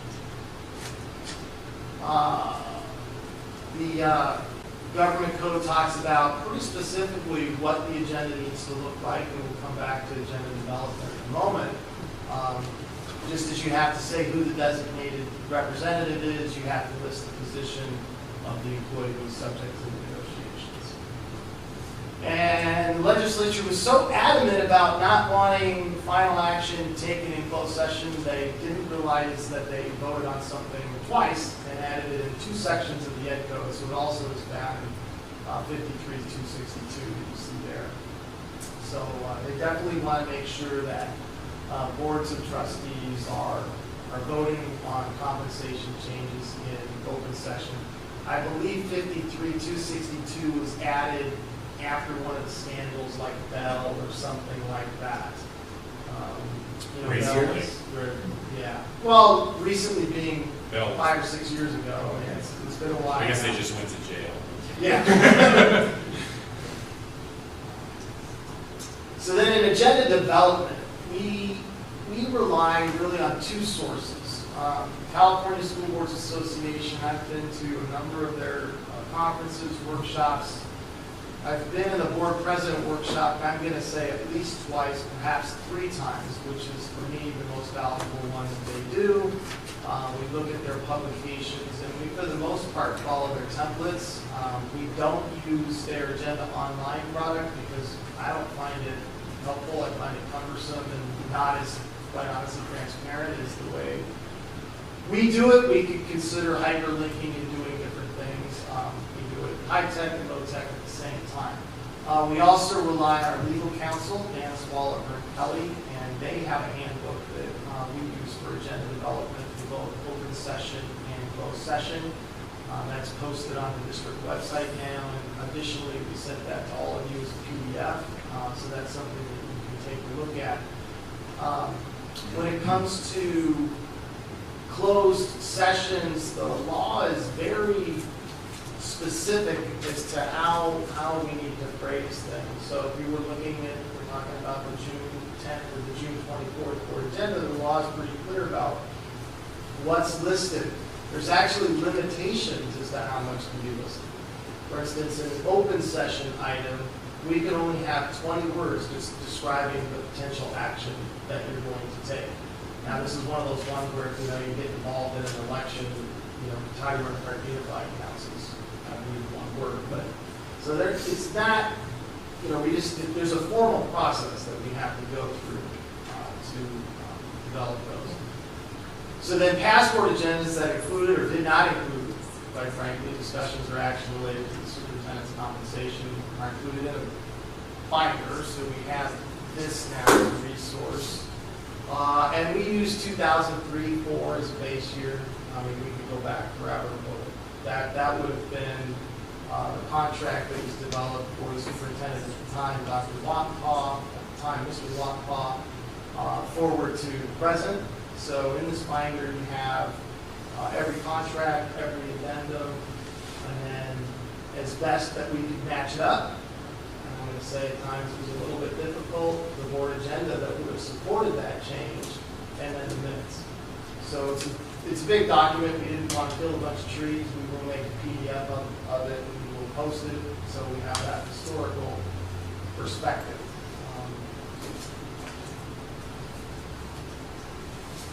Oh boy, it's a little bit smaller.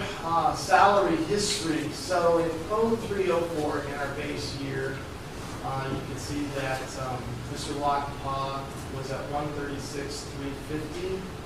The original contract signed was $135, but there was a mid-year retroactive change. And then we talk about considerations.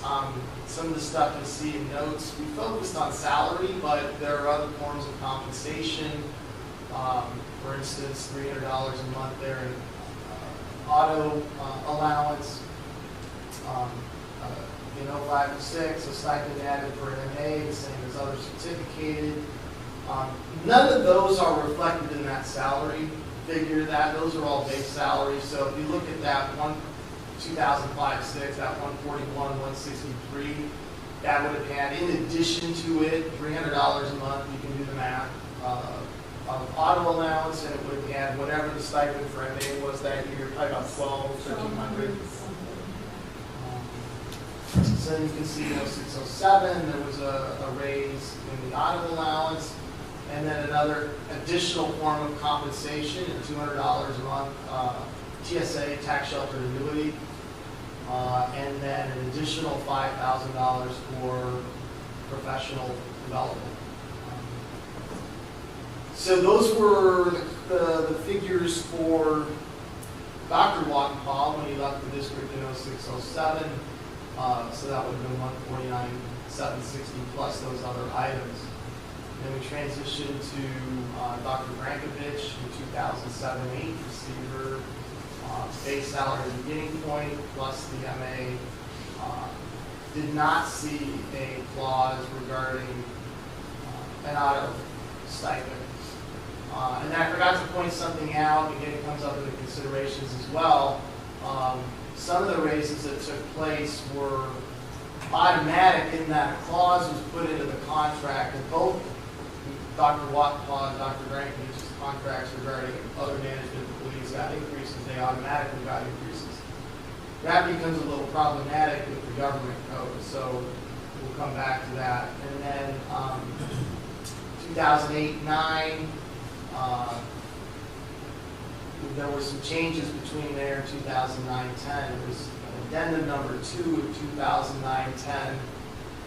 There were 2 addendum number 2s to the contract. One made a change that would have lowered the salary. The other made a change that actually raised the salary by including the benefits in the salary.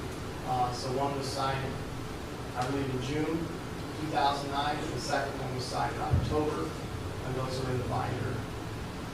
So then you see a change in 2010 and 11, and that was due to the change in benefits, which was reflected in the salary.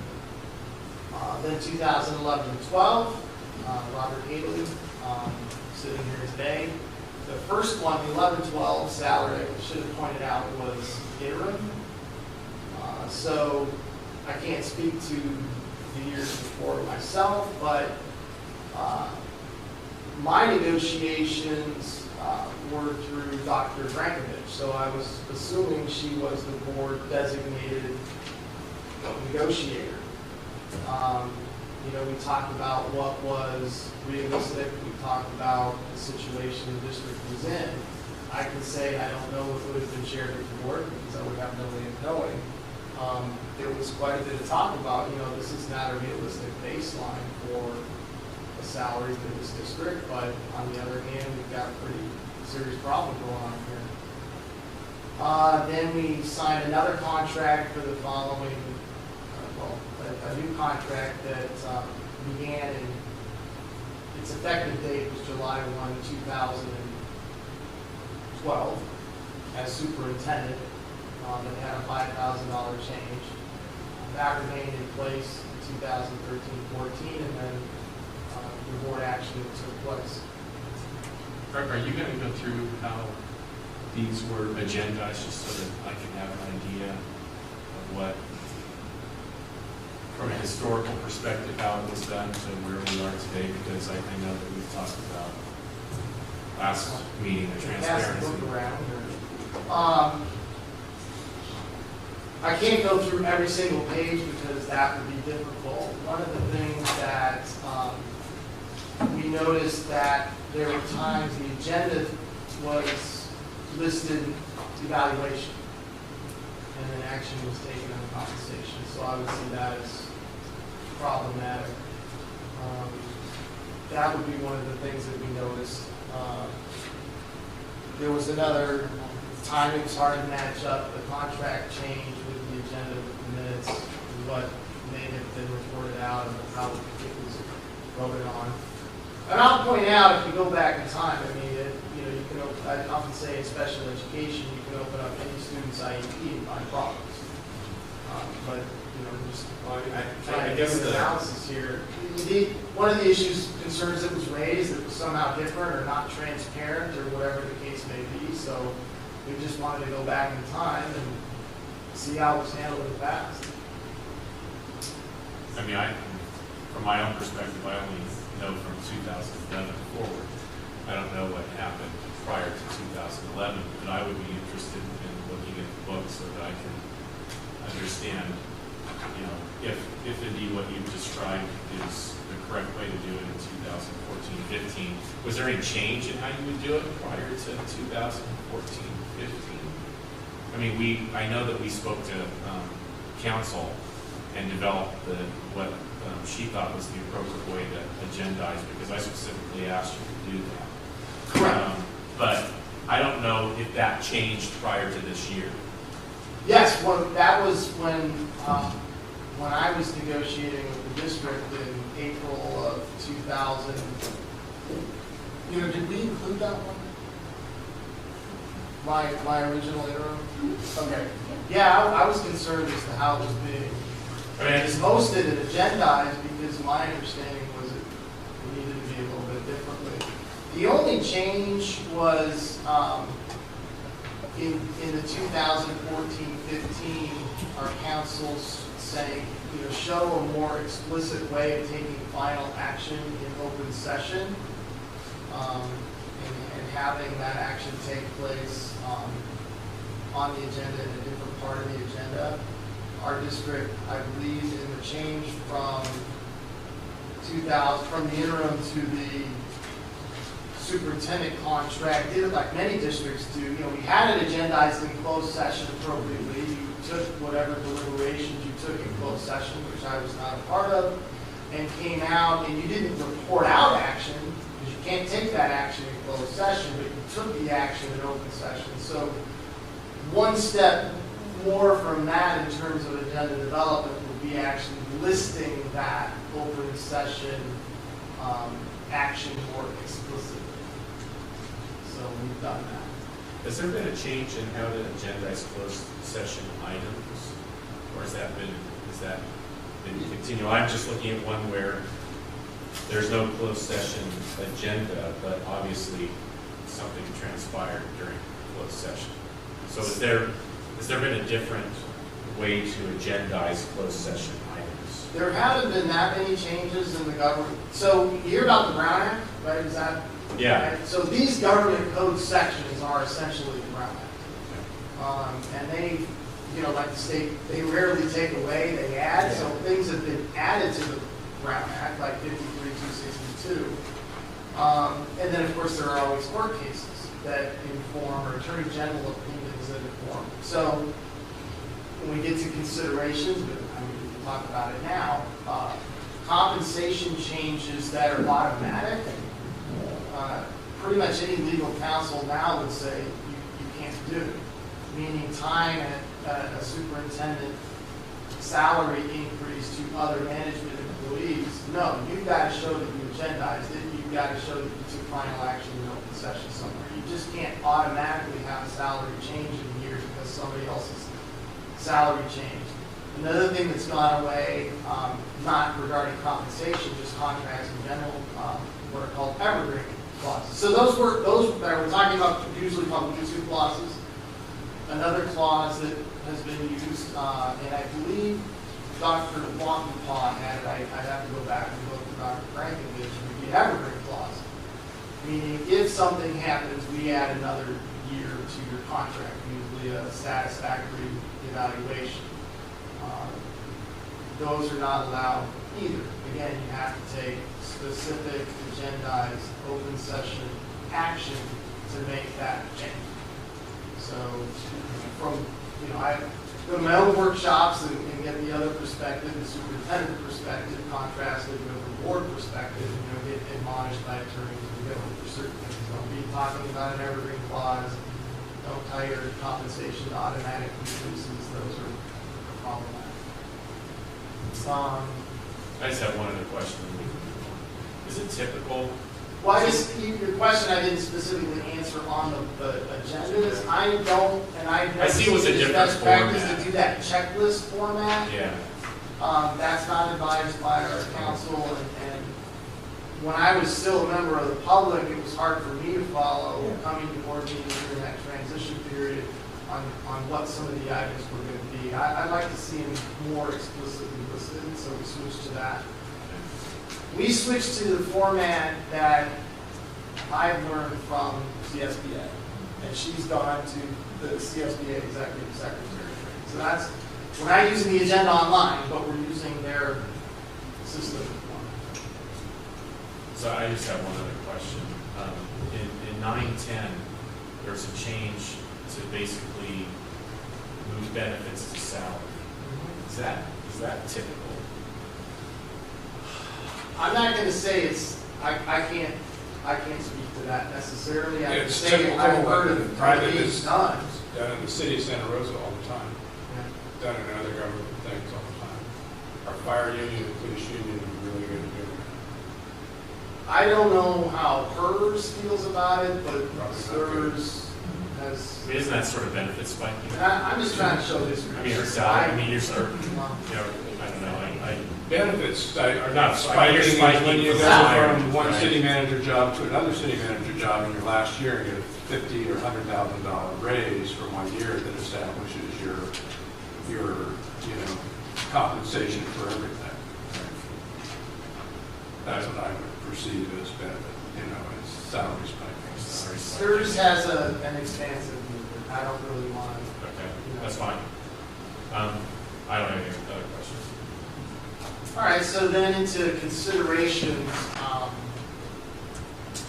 as I said, there's a big difference between an employment agreement for a single person and collectively bargain agreements. They're very different things. They're applied differently, pros and cons, whatever, however one wants to look at it.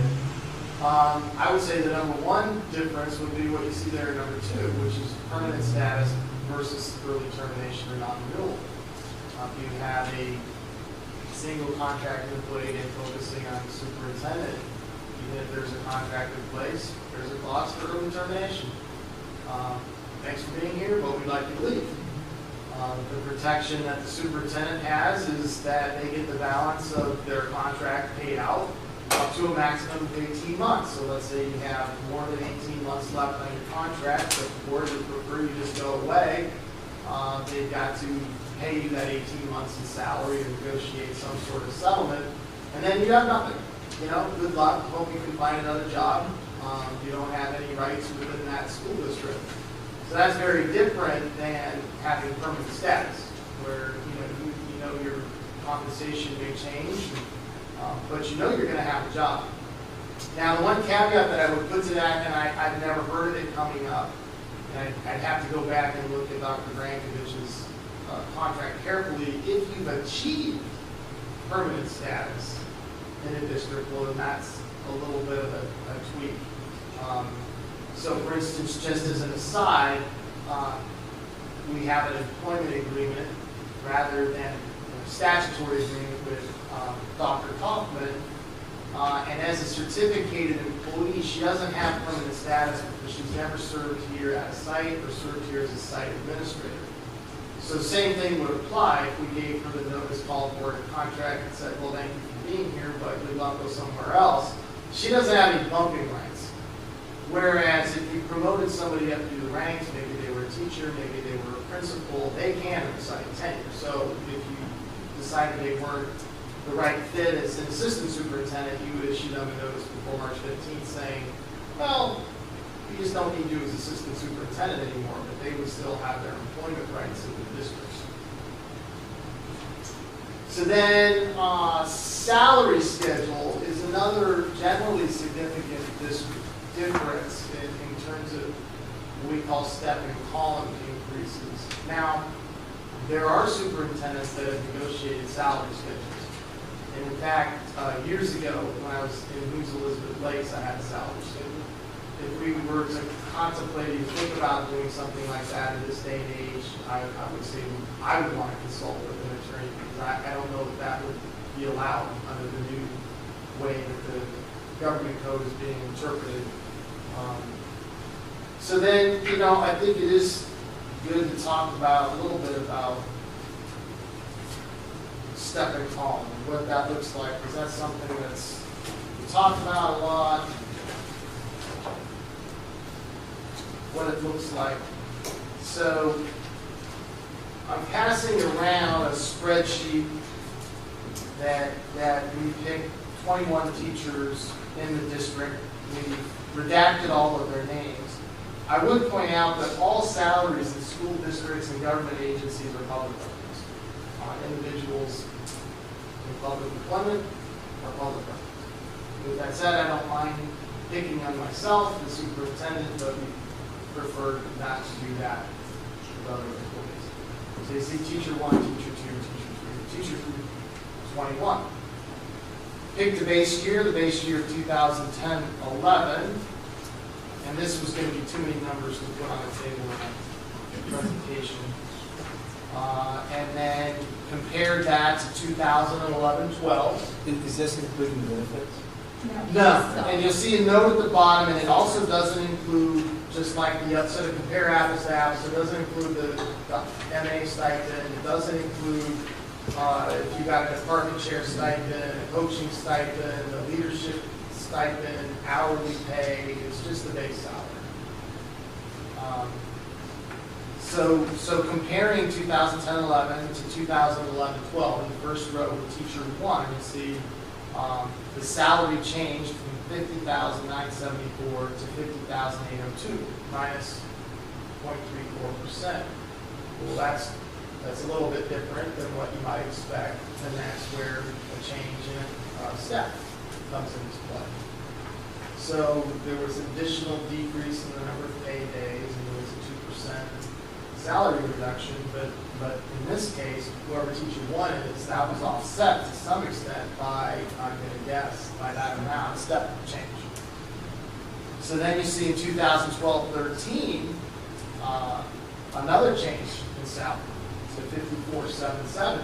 So even though we had this reduction, our district, many districts did so, but our district did not freeze step and column changes. So these were taking place across the district. So that's a 7.81% increase. Carry that into 13-14, another step, so $57,317, 4.65% increase. And then the net impact of adding back the 2% and the days in 2014-15, 6.66. So the cumulative is almost 20% for that particular teacher between 2010-11 and 2014-15. Now, there are some teachers who may be at the bottom step. So you have columns that go across, and those are based on the number of units that one has, and you have steps that go down. Not every column goes through, I think our maximum step is 24, but not every column goes to 24. Right, like column, you stop taking increases, step increases after. So let's find one that would be reflective, helping look through here again, where they didn't get ongoing step changes. So that'd probably be somebody like here, maybe teacher 14. Yes.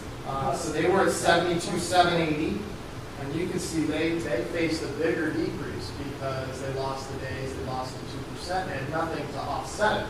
So they actually faced a minus 3.1% salary change, and then you can see nothing changed in 12-13 because they've been having anything to offset it.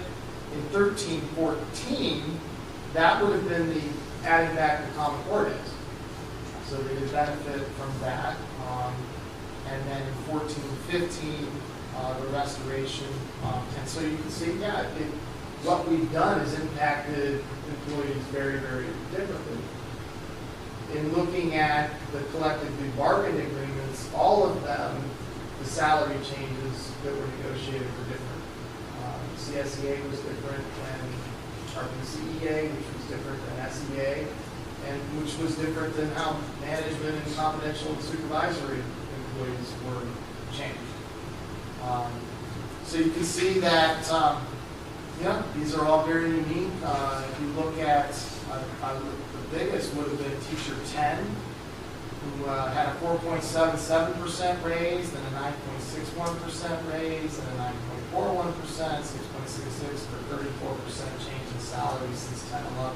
And I want to make it clear, they deserve every penny of it. They deserve more. That's not the point of any of this, and we need to get more. And everything we've heard tonight about our district and where we're going and what we're doing, absolutely, if there's any question that it wasn't because of the entire team and the teachers being a focus, you know, we have kids in the classroom, the teachers teaching kids, and everything else around them is support.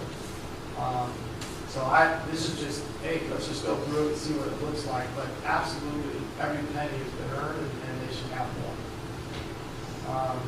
So again, and that wouldn't include other stipends. Doing the best we could there to be apples and apples. Another consideration would be responsibilities. Unless somebody's sat in this chair, I don't think they really know what it's like. We have other senior management at this table, but we have other administrators around the district, but understanding the responsibility of being a chief executive it's different. It's great when things are going well and you get to take credit, but when things turn the other direction, you got to fix them or you're going to face some of the blame. There are certain statutory things that the superintendent is responsible for, certifying very important information to the state. The only probably other comparability to that would be the chief business official. There's certain things that we have to sign off on for the state that carry big, large ramifications for the district and us personally. There are areas we can be found personally liable for with our signature if we've done it wrong. Cost of search, always a consideration. I want to make it clear, I want to be here. This was a district that I targeted. I wanted to be here for reasons I've shared with many of you and others. But if the superintendent does leave, you got to find a new one. And that generally is handled one of three ways. You do it yourself, and when you do it yourself, you send a message, and you're going to limit your pool. As a superintendent looking at a prospective school district, especially one with 6,000 students, you think, why are they trying to do a search when their chief executive is leaving? That's pretty uncommon. Yeah, that's very uncommon. And I would say with limited pool because people would be skeptical about that board and what it was doing. The next way it's handled would be through County Office of Education. That's more common. It's important to remember that you go to CSBA, you see school districts running around. I think something like 500 of the school districts in the state have like 500 kids. So that's very common with smaller districts. Many in our county would find a new superintendent using the County Office of Education. Again, it limits the pool, but people understand. And then professional search companies, there are a number of them, a number of people that do that, plus or minus $20,000 for a search. I don't know what you've investigated in the past. I don't know how it might have been handled with Dr. Walcott. We haven't, compared the dollars between this time and that time. But there are some that cost more because, or might want a lot more events, a lot more things to take place, more advertising, might want it to be a national search. But $20,000, I would say, is a pretty reasonable estimate. Cost of replacement, you have to decide, well, what would be a competitive salary, what would you put out there. I mean, what you put out as a salary is going to impact what your pool looks like. And then consideration, this is what I've been thinking about a lot in conversations that I've had with people. I've probably rethought things a little bit. I don't know that it's possible to decouple the superintendent's, any change in the superintendent's salary from performance. I just don't know that it's possible. So I can think, all right, to me, this is a lot about restoration, but conversely, the district, maybe we hadn't been doing as well the last few years. Maybe the impetus for the board or somebody to want to restore, do something to a superintendent's salary if things aren't going well would be less of an incentive. So the more I thought about it, I don't think you can, like I said, decouple a superintendent's salary or change it really ever from performance. So then some issues, so that kind of goes into, restoration or raise. There's a lot of different ways. People have different opinions. One can say whatever one wants. Is a change in compensation because of Stephens holiday increases? Is that a raise? Or is that just because I have a contract that says I get it? I don't know. I mean, everybody's entitled to their opinion, and I'll just have to leave it at that. Current superintendent was not here in 2010-11. Well, that's true. I can say that the negotiations that took place for the interim contract occurred in April of 2011, and we're in the context and environment of a lot of issues about the district budgets and this FICMAT had been here, and as I understood it at the time, and I don't want to divulge anything. I think this is common knowledge, so I don't think I'm saying anything too out of turn here, but, there were things being thrown around, like perhaps 5% reduction in salaries, 25%, premium co-pays, 15%. So, that was the environment that the negotiations I had taken place in, and looking at the net change from the outgoing superintendent and myself coming in as interim, taking that into account. And I already said about concern about establishing a new baseline. I don't know how that might have been communicated or not to the board. Then it's been said, well, the prior superintendent performed multiple duties. This is directed at my predecessor, and she did at one point have a contract with the district in addition to her district level functions as legal counsel. It wasn't specifically called out in the superintendent agreement. I'd go back and double check. And then it's been said it was also assistant superintendent for HR. Well, that was known to me coming in. That was part of the discussions I had with Dr. Brackendich, representing the board, and that's my experience. So I've served as in human resources before coming here, and absolutely considered that that would carry over. We've made some changes within that department, but I still have, basically the staffing is the same, and I still have overall responsibility for human resources. So that hasn't changed. In terms of the legal side, I'm very confident about knowledge with regards to the education code, the government code. I stay pretty current in terms of legal workshops. That's an area I pride myself on. I also know I'm not an attorney, so I know I need to pick up the phone and call an attorney. I guess I thought about, well, we could, if we wanted to do the work, and I don't really want to do the work, we could go back and look at all the legal bills and see, what we spent a certain year versus a different year. Biggest reason, first of all, it'd be a lot of work. Second of all, it's event driven. We have regularly on our agenda, and this is a public record. We're in a lawsuit with an organization called PAL 200. Well, we have to have legal representation. So that's event driven. It's going to cost money. I can say as a strategy, as a change, we have not, I don't believe a single time, brought an attorney to any of our negotiation sessions with RIPSIA. There might have been one when you're talking about information. If at the most, it would have been one.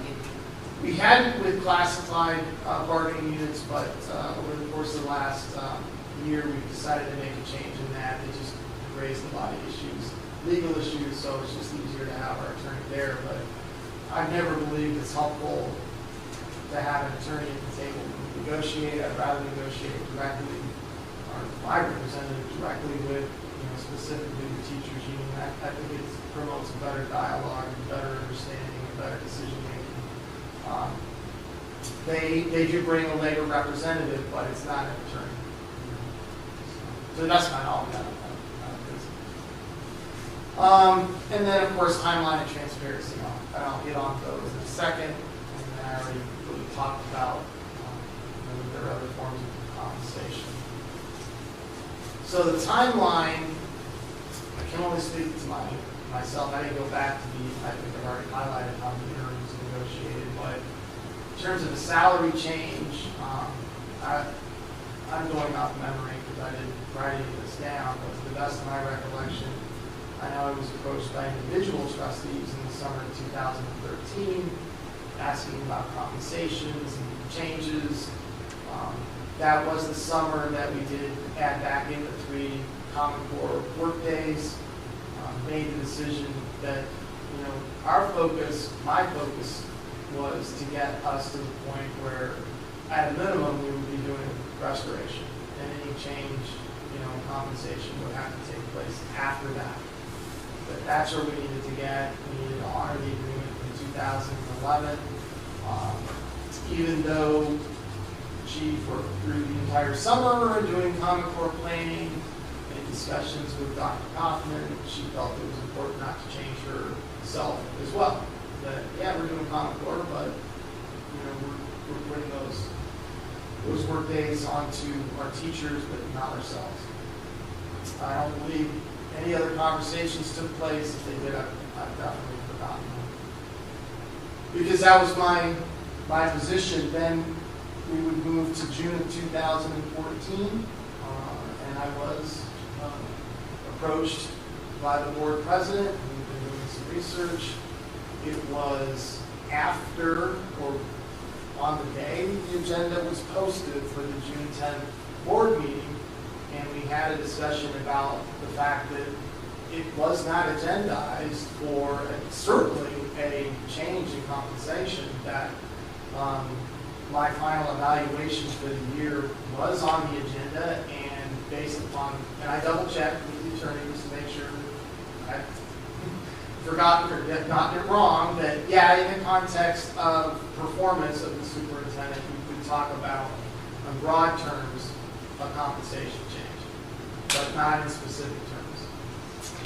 And so the board president said, okay, well, then we have 2 regularly scheduled meetings for June that we wanted it properly agendized in June 24th for discussion and change in compensation. So again, double check and make sure with our legal counsel that we were agendizing it the way it should be agendized.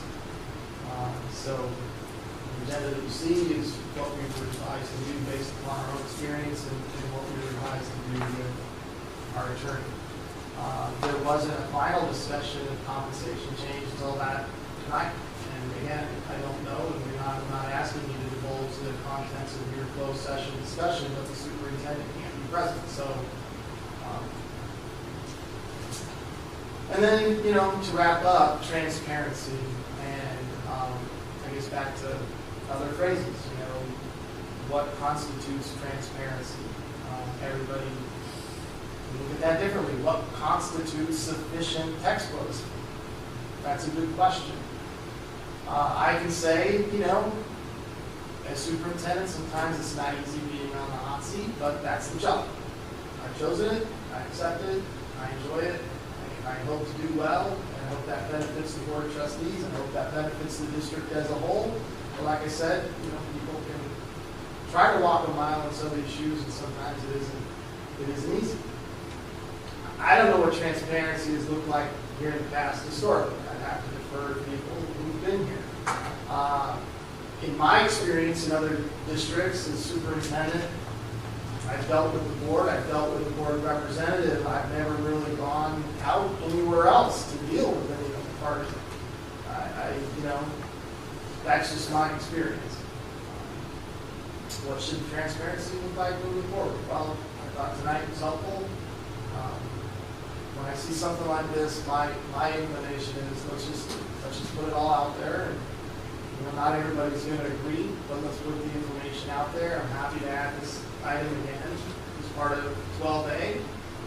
Again, can't say it's always comfortable to be the one singular person being looked at, but that's just the way it goes. And then one might ask, what does transparency look like in other districts? I can assure you, I look at other board agendas all the time. Just if I see something occurred in a school district and I kind of want to compare, okay, how did they agendize that? You know, for instance, I don't know if you follow the news. There was a district down south that had a mascot that involved an Arab, some kind of Arab aspect, and it said in the newspaper article that they debated this in closed session. I'm thinking, under what context could they? I guess a lawsuit. I guess so. You know, okay, well that could make sense. If you have potential litigation, you know, then that, you know, so that's the kind of thing I'm always looking to see, and certainly with regards to things like superintendent contracts. You know, if you look at other districts, I'd say a common error is to agendize a discussion and evaluation and then do a compensation change. If I had to point out any one agenda error with this topic in mind, that would be. Happy to answer any questions. I appreciate the history. I want a chance to better look at that binder, because I just want to see what the differences were in the agendas to where we got to this time. And hopefully we learned something along the way, because I didn't know, which is why I thought legal counsel from that perspective as well. And I want to emphasize that, you know, our employees, our teachers work very, very hard, deserve what they get, they deserve more. Heard what we said tonight, we'll take a look at some of the different things that were mentioned, and perhaps have some items for you to consider in October. Great.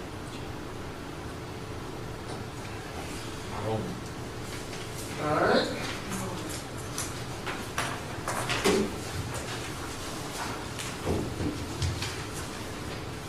So you have the August enrollment in the packet.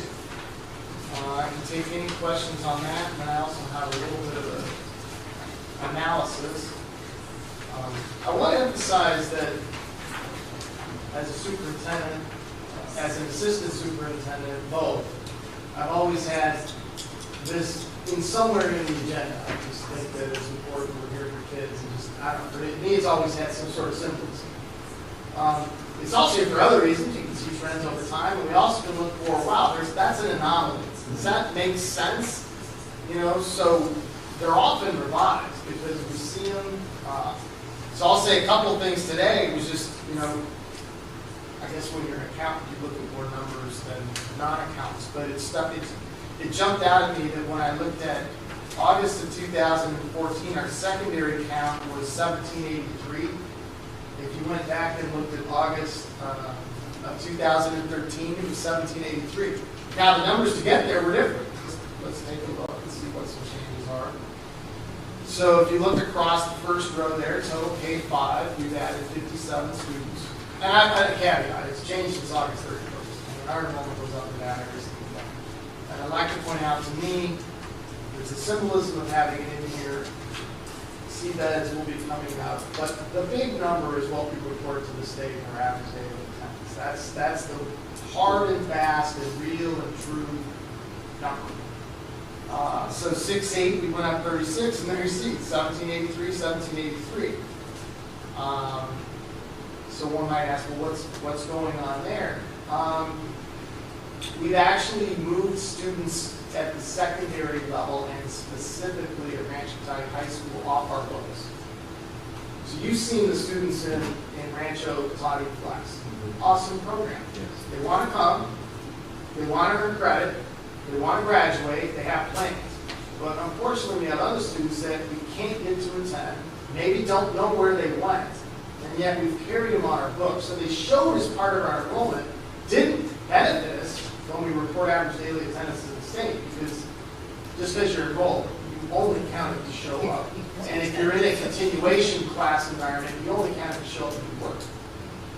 So some of them we've simply dropped. We don't know where they went. We've dropped them, and that's sad. If we can find them, we'll educate them.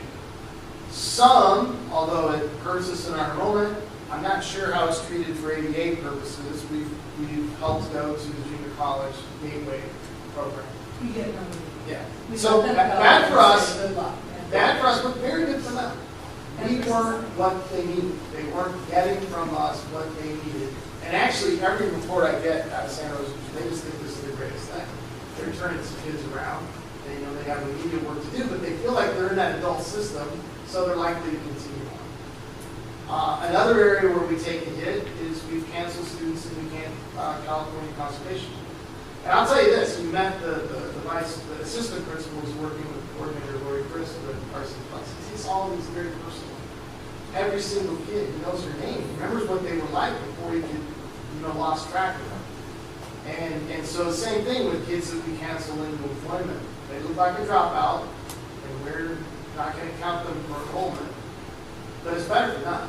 Their kids that just need to work a couple of years and then come back and restart their education. So there is some shaking out that's going on.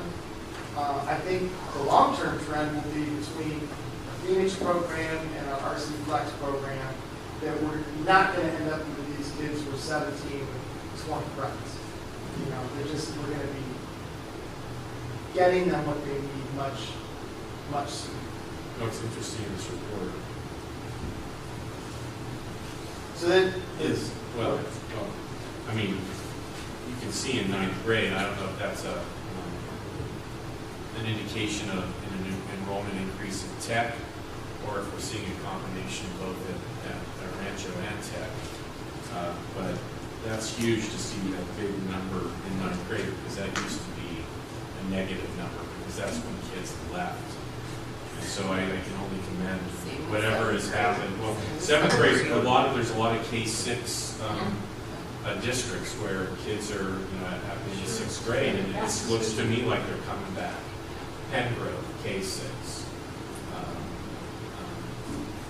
The other one, Dunham, K-6, yeah. I mean, it appears to me like we're seeing kids who want to be here. The Petaluma Elementaries are all K-6. Yeah. The West County ones are K. Okay. So what you have, the second chart is, it's not a true cohort analysis because they're not the same kids.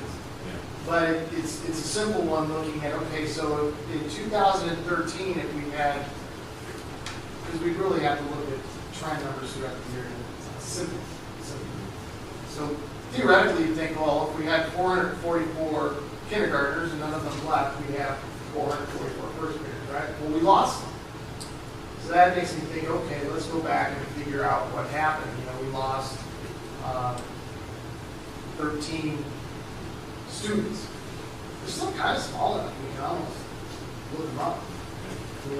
And I've said many times, we have a lot of transients, especially little kids. They're here, they get a house somewhere else, they move. So I'm going to guess it's just the vagaries and the ins and outs. I don't think that our kindergarten program was great. I don't think we look at first grade, the C grade first grade program. I'm going to guess it's just a numbers thing. People moving in, people moving out. So then you can see down the line what those changes look like. So it's always comparing that, so then it's the first grade, 435 become, 440, numbers sometimes replicate. Second grade, so that's a plus. And you can kind of see down the row how that looks. But if some of the numbers you can look at on either page, the big one that jumps out to me is the kindergarten 467. If you consistently are bringing in more kindergartners than you're exiting, then you're going to grow. Well, I think it was in this year we got the Yeah, low yeah. cohort. This so is completely contrary to our demographic. Do we have a lot more TK kids this year? That's probably some TK kids in there. Probably part of it. Well, some TK kids who would always have been ours. Yeah, yeah. The thing to bear in mind is they're relabeled, but Yeah. it's the same. I mean, the last demographic report I saw, I think, 15, 16 were supposed to be down to 5,100. Is that right? I'm talking about the cohort analysis I need to do with department, the state health department goes through that. Just for a historical look, I don't want to kill any trees, but we'll bring the. I think it was just out of curiosity, the 2010. I believe it was done in 2010. There was During the 10-11 school year, we had the last demographic report. Under comparison. Yeah. I mean, it showed decreases all the way through at least about 15, 16. Well, I think it never showed that end. Yeah. It never, it just. I can't remember where it flattened out, but I think that was the end of the graph, so maybe it was going to keep going down.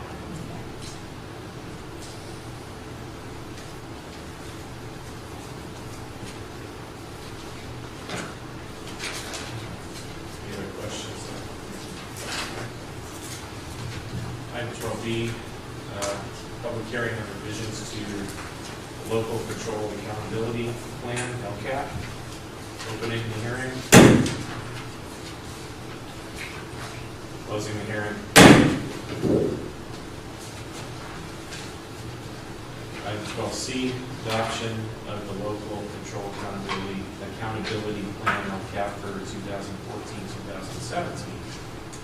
So on the summary sheet, you'll see that what the county asked us to do was to lead actions.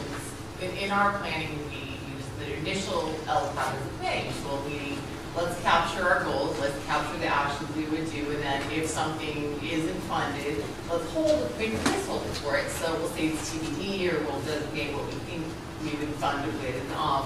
And at the time that we developed the initial LCAP, we through our process of parent involvement and surveys and analysis, had identified significant interest in providing mental health services for children, counseling in elementary schools, and so we had listed those things in with the hope that we would be receiving that from our other revenues through our associates in the Great Rancheria.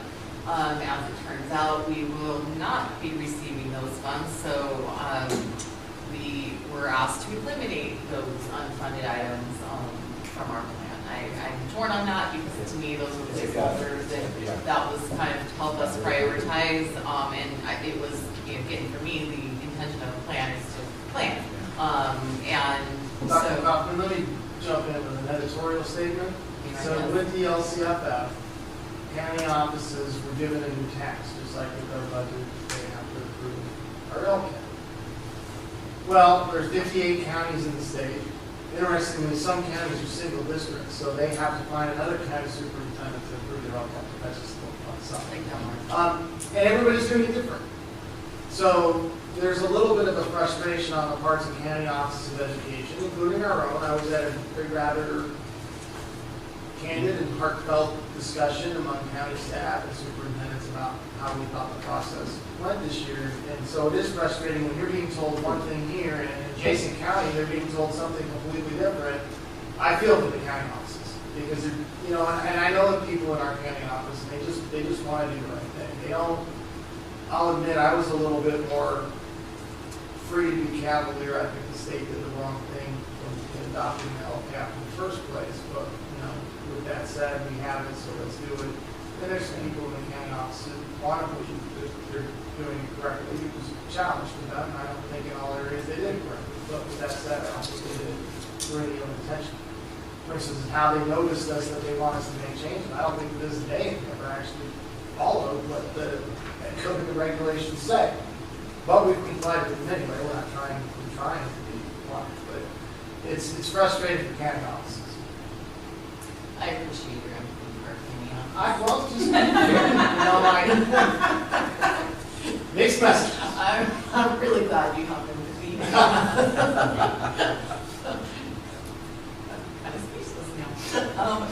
So yeah, we also had to add the statutory benefits for the instructional assistants in our revision and annotate our budget resources to indicate that specific funding sources for teaching release days. We had sort of done it inclusive LCFF base, and they wanted to make sure that it was documented appropriately, so it reflected what was in the budget, which was 2013-14 carryover in aggregate amounts. So you now have the plan in front of you. I felt compelled to kill trees because I didn't want to arrive at a meeting with a 46-page document that I referenced without actually being able to put it in front of you. And it's almost impossible Right. to review online, Right. let's be clear. Yes, the format is not reader. Another complaint by the counties is in and of itself how we're forced into this state software system. Every bit as cumbersome as SAPS.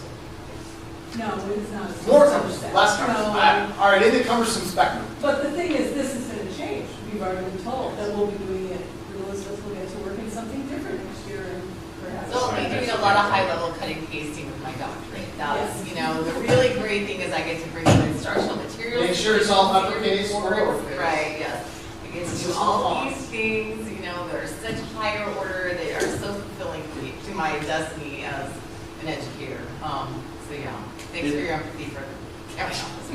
Well, did anyone pick up the fact that it took 6 days for the letter to arrive? Oh, well, we were asked to revise things and submit them by 14th, where we didn't even have information from them. We were also asked not to resubmit it till a certain date so that they can meet their statutory deadline. So yeah, it's paper chase. Yeah, we were supposed to get this letter, which still, to my knowledge, doesn't meet the statutory requirements well before August 15th. And we weren't supposed to set up any of the revisions until after the 16th of Except they September. asked us to. I know. Well, All right, that's enough. So anyway, there you are, you'll see it again and again, and if you don't want a paper copy, let me know, because it'll be back.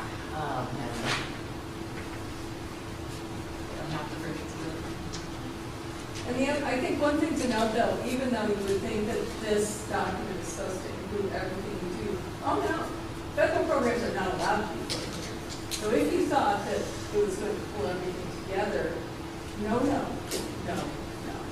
So it makes it really hard to figure out how you explain what you're doing for some of your unduplicated count students, because those students are students that are designated as Title I. So don't talk about those services.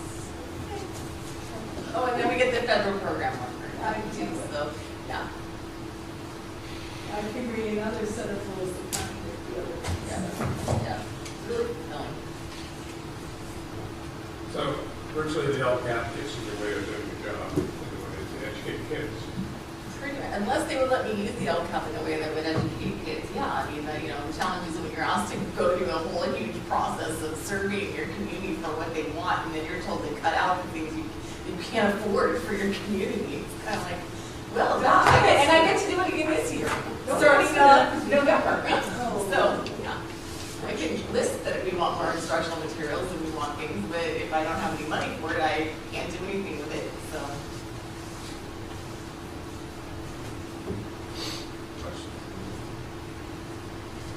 Have a motion, please. I move we adopt the local control accountability plan, LCAP, for the 2014 through 2017. Is there a second? I'll second it. Moved and seconded. All those in favor? Aye. Opposed? Motion carries. Item 12D, approval of 2013-14 unaudited actuals and financial reporting.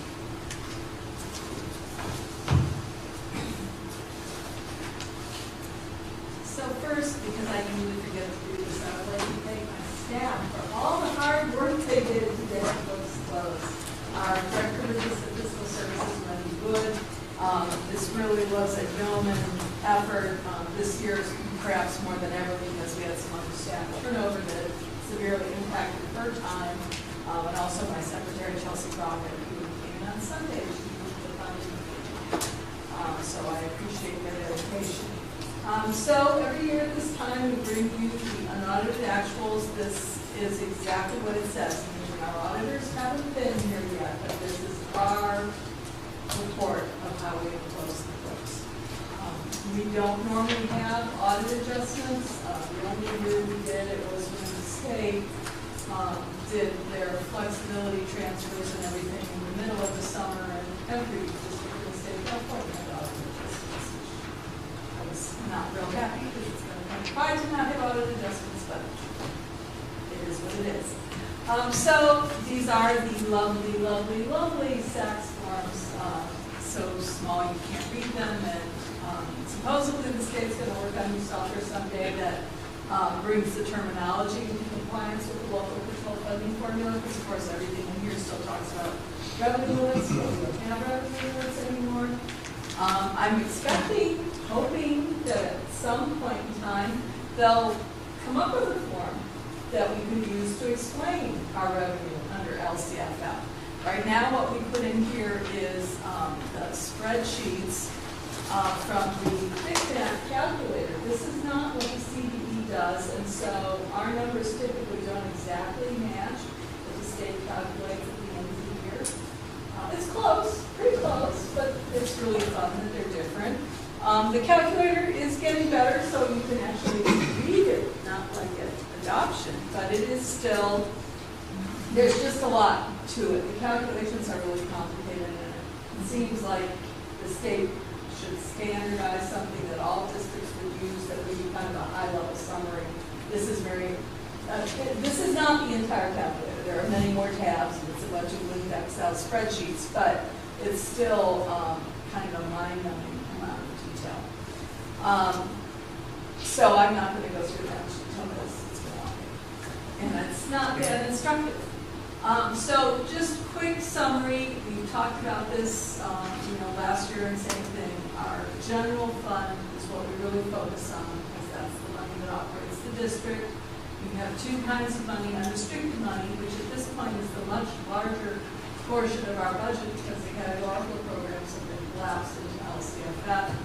And then we have our restricted program as well. Most of what's in restricted now is federal revenue, the No Child Left Behind programs, Title I, II, and III, and special education. That's pretty much all that's left. We also have locally restricted funds, the donations we receive that are accounted for because they were donated to the district for a specific purpose. So that's what's in restricted. So clearly the bulk of the district budget, $39 million, is unrestricted revenue. Measure D is considered unrestricted. We account for it separately in its own resource code as we keep track of how we use the money.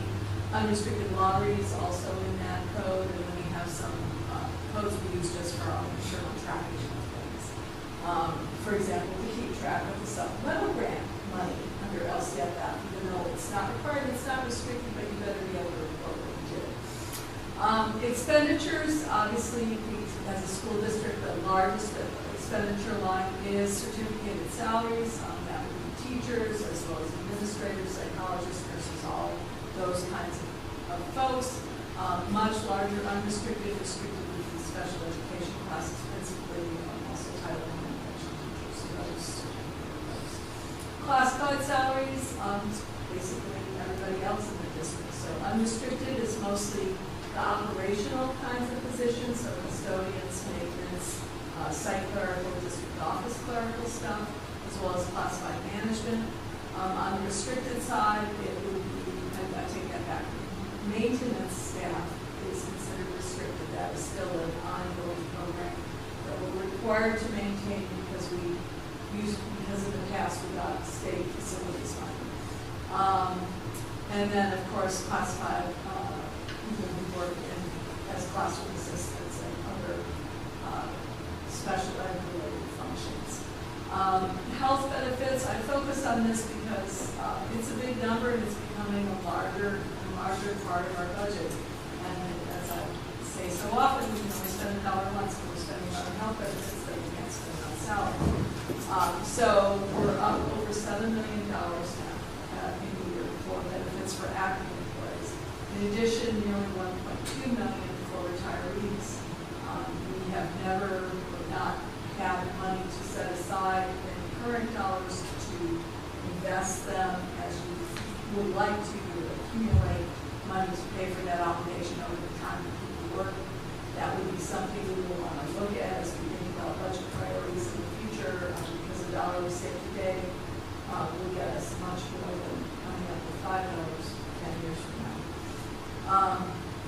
Other employee benefits, and of course those numbers are going to grow. This is where STRS and PERS are, as well as workers' comp, other payroll taxes like Medicare. So again, we know that STRS rates are going up and PERS rates are going up. This will become a much larger number when retirement reforms are fully implemented and we are paying close to 20% of people's salaries. This is going to be also another source of budget pressure. Books and supplies. On the unrestricted side, it's not very much in the way of books. It's pretty much operational supplies, things like toilet paper and just really basic supplies. On the restricted side, a lot of that is the Common Core funding, the one-time funding we got last year. Some of it is spending money from prior category programs. So this year I would expect to see more unrestricted spending on books and supplies, and that's using Measure D money. Last year, this is pretty much what it's looked like. And if you look at what we're spending on books and supplies as a percentage of our budget, it's well, no wonder people don't have everything on the cost. We're getting enough money there to provide everything that we want. Services and operating expenditures is everything from utilities, phone bill, consultants. In the restricted side, a lot of it is special education services. So school placements in school programs. In the coming year, you will see a shift there because as we've taken back our own programs, we will have more costs for our own employees, certificated, classified, and benefits, and less will be paid to SCO. And we are hopeful that that will save us money. Certainly, it will provide better services to students serving closer to their homes in their district, and it will be with non-disabled peers for other times, so we think that's good. The biggest thing when you compare restricted and unrestricted is the unrestricted program has to put a lot of money into the restricted program. So restricted programs have balance. They can't end the year in the red. So right now, we're putting more than $5 million a year into all the special education programs. And that is one of the frustrations of the local control funding formula. They didn't give us more money for that. The feds have never honored their promise. So we are squeezing the unrestricted programs and the services we're able to provide to the non-duplicated, the students who are not part of the unduplicated. So net for the year, unrestricted funds we deficit spent $1.2 million. Restricted, we intentionally deficit spent, meaning that we got more creative about how to use mental health funding, which has a certain amount of strings. So our total deficit spending was $1.4 million. Because we had a $2.9 million immediate balance, we ended the year with $1.5 million in GBR required. Any questions about this slide? It's late at night for me once.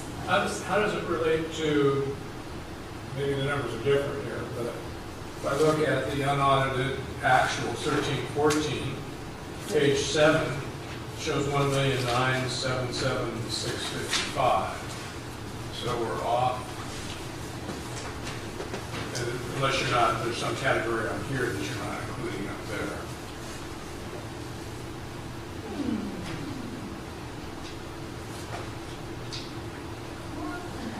No, that's not that. You need the number at the top of the next page.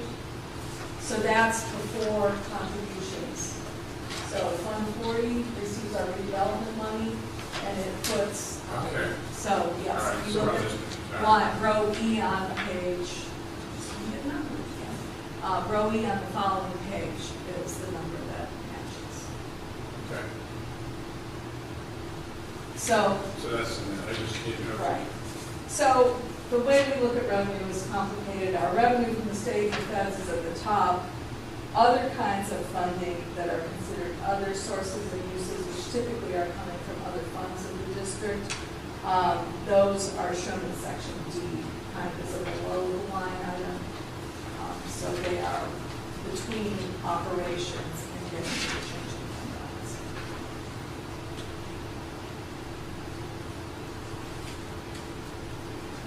If you look at, So you included the 850, the 584K in your total. no, it's included in other. Oh, no, So revenue matches. okay.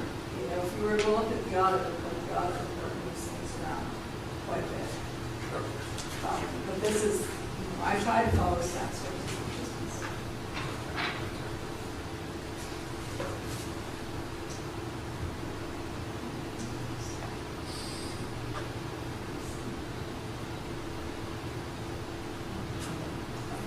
And what are prepaid expenditures? If we have something that we pay for before the end of a year, that's going to benefit the following year. So I believe it's an alarm contract for the schools. So I can't remember if it's the fire alarm, security alarm, but we paid a year's worth in March or April, and part of that contract will actually benefit the 14th school year. So when we close those, we set that up as something that will be expensive the following year. And then the state requires us to set aside reserves to recognize that that's really a future expense of our In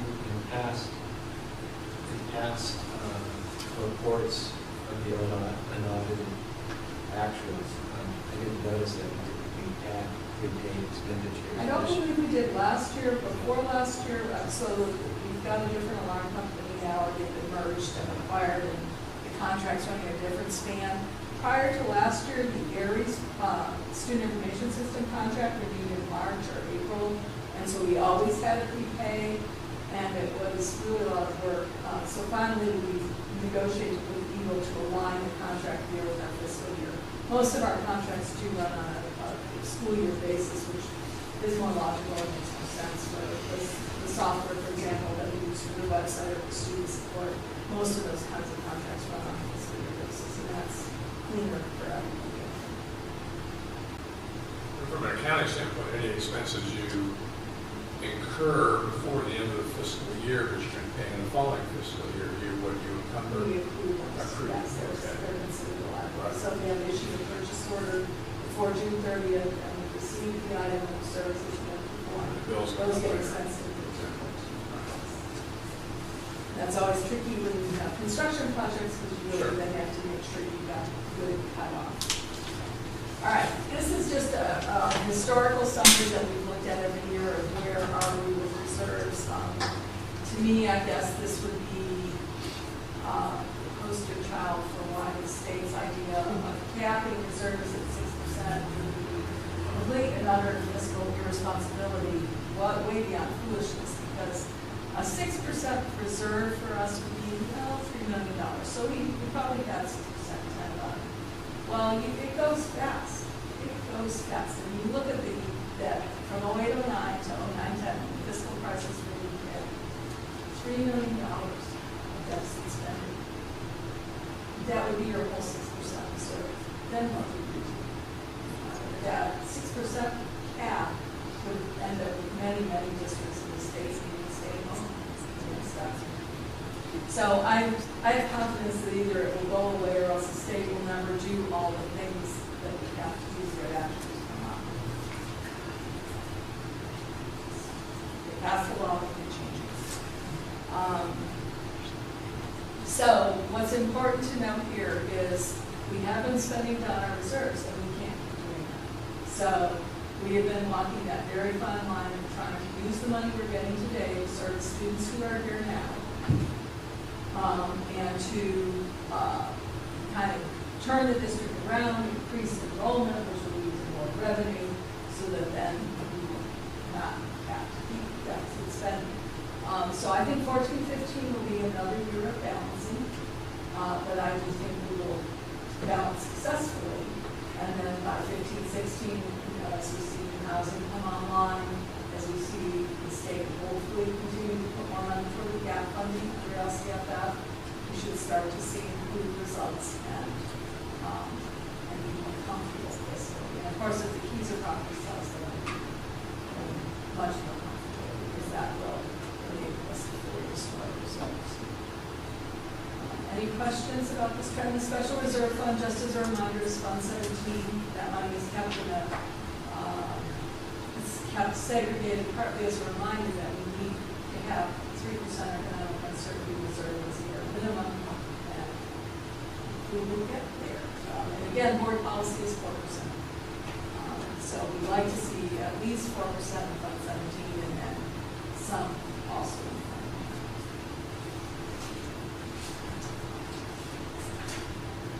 9. All right, talk a little bit about enrollment. Oops.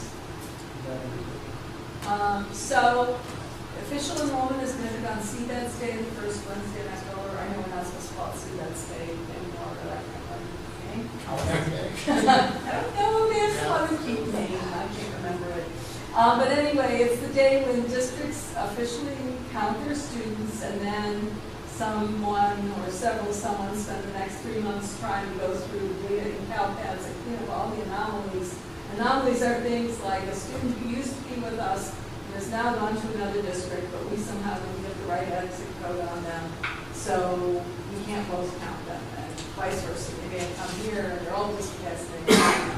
So that is actually a pretty labor-intensive process and time-consuming, and so it's typically December or January before we feel what our real enrollment is that the state would have. And that's just the way we live now. Big thing that has changed, okay, in the past we always had a breakdown between district, ABA, and county programs. Well, we are keeping more students here, we know that is going to be more students here, fewer students at Scott. So that, I'm showing August 31st as an estimate. We are down 37 compared to the adopted budget. However, I know that what the school sites do their best to report to us on these monthly reports is not generally the same as what we see in CalPAS, is all said and done. So we're down a little bit now. I know the county program number is a very rough estimate. Well, down in our rate of increase. Right, we're still up. Yeah. We're still, and that's just it. If you look at last August, Vets Day, that number changed as well. So certainly we are on, the trend is what exactly the trend we're looking at. All right, last slide. The impact of the final state budget for 14-15. 3 major changes. First, the state put more money toward the gap funding percentage compared to what they had promised in the revision. So that's about $280,000. It's about 0.5% on the gap. Second, they've announced that they're going to fund part of the mandated cost backlog on a per APE basis. So this is one of those double speak things that comes out of Sacramento, because every district's backlog of unfunded mandate claims will be different. So how does funding, distributing the money on a per APA basis, how does that break down the backlog? And somebody who might have any unfunded claim, well, everybody's got unfunded claims, they've been funded for years and years. But at some point, funding on a per APA basis would say somebody should be all paid off and other people won't be. So This is just state and county. They want to write off their books some amount of the mandated cost claims. right, but at some point, It benefits the state. it benefits the state, and at some point it suggests that really it doesn't make any sense, will never make sense again to file mandate claims. Right. Probably won't, based upon the direction the state is going to go. Right.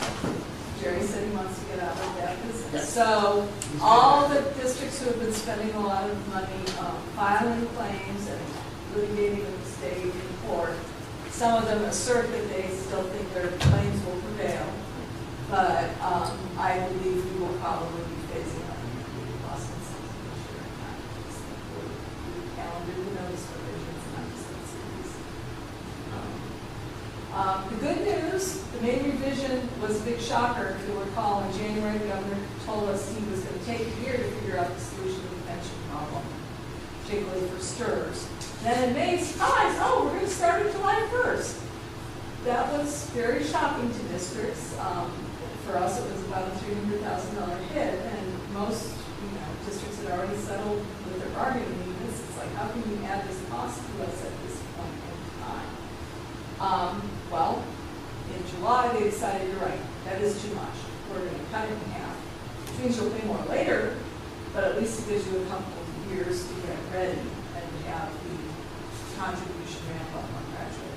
So for us, that'll save us about $149,000. So total increase to fund balance about $782,000. Lower enrollment could be a reduction to 225 to 50. We're a long way from going to 288 next April. We will have a full update of our budget at the first interim report at the December board meeting. There are still a lot of changes we need to make to our budget. I've shared our budget has about 18,000 lines, 18,000 individual accounts. So it is a big process to get it updated. We still have some vacancies that we're filling. This year we'll have a lot of employees who have column movement because we have a lot more teachers, left, more to the left of the salary schedule than we've had any time since I came to here. I believe we're expecting about 15 employees to have column movement, which is huge. So until we get those costs, until we know what those are, get those costs nailed down, we just got to wait to get that work done before we can really get the budget. And I'm expecting it will be a big project because, wait, I wish I'd started 2 weeks ago. So we'll have a better idea. We won't really know much about the state, I don't expect, until January. We can see the January budget proposal. He could surprise us, but so far, I'm very cautious about it. So this is an item that requires board signature, but there isn't an action. Yes, to approve it. So we do need to approve it. If there are any questions? So, conceivably, we're showing an increase of 718, but possibly 250 away from that if Yes. enrollment dropped. Right. So a net of 475. Yes, but again, of course, there are, a lot of things waiting for that money. Right. Well, decrease our rate of deficit spending. Right. Well, it's the balancing act. Yes. Increase. Yeah, so we reduce, that would be our goal, to reduce the deficit spending. It is certainly not something where we would be saying we can make any ongoing commitments. A big item, and you mentioned it, and there is the possibility it could happen in the 2014-15 school year would be the sale of the Keezer property. It's possible. Because, in working with school services over the years, it's really hard to build your reserves back up. You feed into them and then things get better, and, we can see, we have employees that leave and need raises, and we have classrooms that need more stuff, so it's hard to build that reserve up. What generally can help is an event like that, where you can say, okay, some amount of this we're going to put over here, and now we have a reserve for the future. So that would be a potential significant. Well, and the mandated cost That's funding a is large actually the money that's in Fund 17 right now, and the money that's been in Fund 17 as long as I worked here. And it came in, it got all spent, it got that, one thing, is mandated cost funding. That's the kind of event school services says you take that one-time money, bam, you put it over there, and now you've got reserves. Because the worst thing you can do is spend one-time money on ongoing funds. We thought when we signed the original contract with on the Keezer property that 2015 was like years. Did you really think? I thought it was 2 years. They have initial. more work. They have more work to do with the city to catch. The only reason I'm looking at it is that if they have an incentive to try to catch up with Brookfield, they've still got some environmental work to do. They've got a lot of work to do with the city, so they've got a lot of hurdles in front of them. But they have an incentive to not delay too much, and they're also developing other properties nearby, so they're going to want to market those probably at the same time, and they've got competition. So, I mean, we're not counting on it, we're not budgeting it, but if it happened, that would be a significant budget event.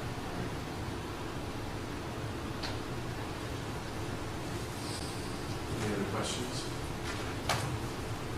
Do you have a motion, please? 2013-14 I'll second that. Moving second, all those in favor? Aye. Opposed? Motion carries. Before we go to the next item, Richard, we understand it's a school night. You don't have Oh, to no, stick that's around. okay. Seriously, it's perfectly fine. He stays up later than this. I know, but he might have, Oh, there's you like know. 4 hours left, I'm good. Okay, I just wanted to get you out there, right? We're just going to take a 2-minute stand-up break. Okay, 2 minutes. Stretch your legs, move your head.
12E, for services selection of Wright Contracting as lease-back partner.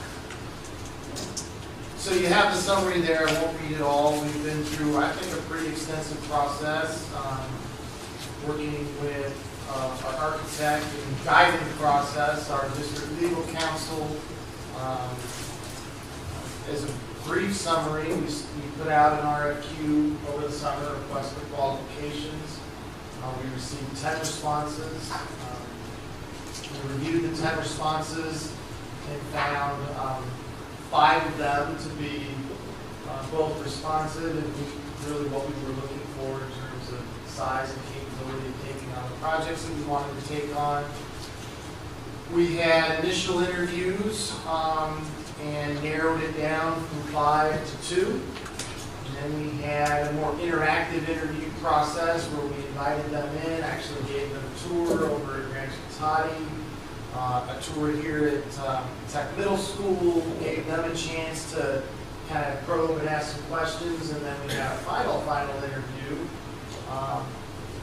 And in my opinion, the 2 finalists, which was Sardi Construction and Wright Contracting, to me from the start were the 2 best, and I think in the final round, Wright really shone as a company that we would want to work with. You know, they're local. What's local to contractors is different than what's local to other people, but that's, I think, an important component. How much is one of their principals, his name is Mark Davis, and in addition to being local, he's a graduate of Rancho Cotati High School.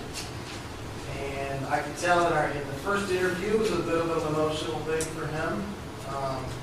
You know, the chance to, class of 81, I looked him up. He did pretty good, too. He's smart. He's doing all right. Yeah. Relations, I'm not sure, but, Yes. Okay. It's his brother. She's the relationship over there. I'm gonna look him up and check his grades out. Craig's brother, and his dad was Don Davis. Your dad still is, Yeah. Very hasn't changed. You know, the company, you know, we did a lot of reference checking. That's something else that we did. We viewed projects that they built, talked to people that they worked with. Again, if there was another project, I would hesitate to work with Sardi because I think they build great stuff. They did a good job, but you know, we had to make a selection, and for me, again, it was clear that Wright was the right choice. So we're working with our attorney with this process. There's 2 kinds of contracts that you would be looking for. So the first one in this action is asking you to give us permission to develop it and negotiate it and enter into it, because there's some time crunch. We're already working with them. We shook hands, and the pre-construction contracts, fairly standard. They'll do quite a bit of work for us that they're not going to get paid for.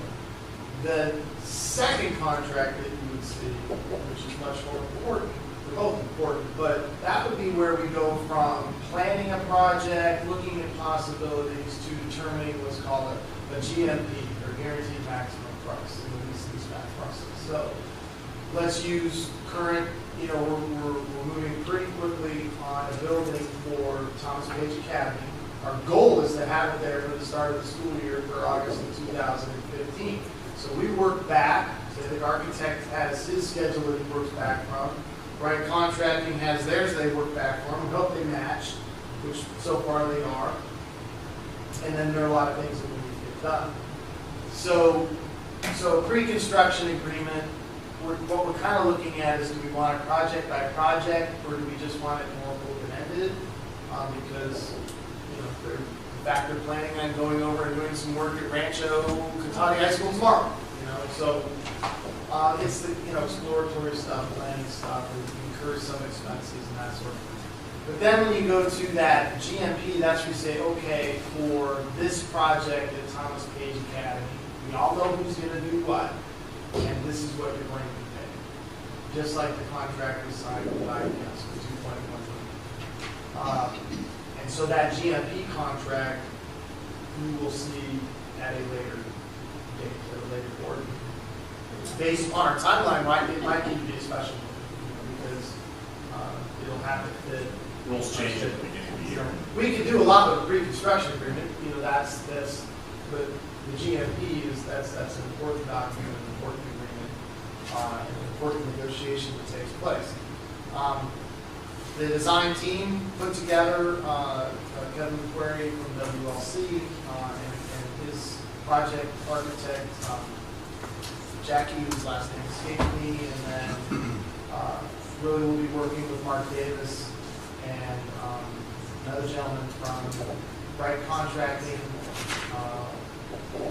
That's really the group that's getting together. We're meeting quite regularly to make sure we keep things moving forward. We're all on the same page. So that is my recommendation under 12E.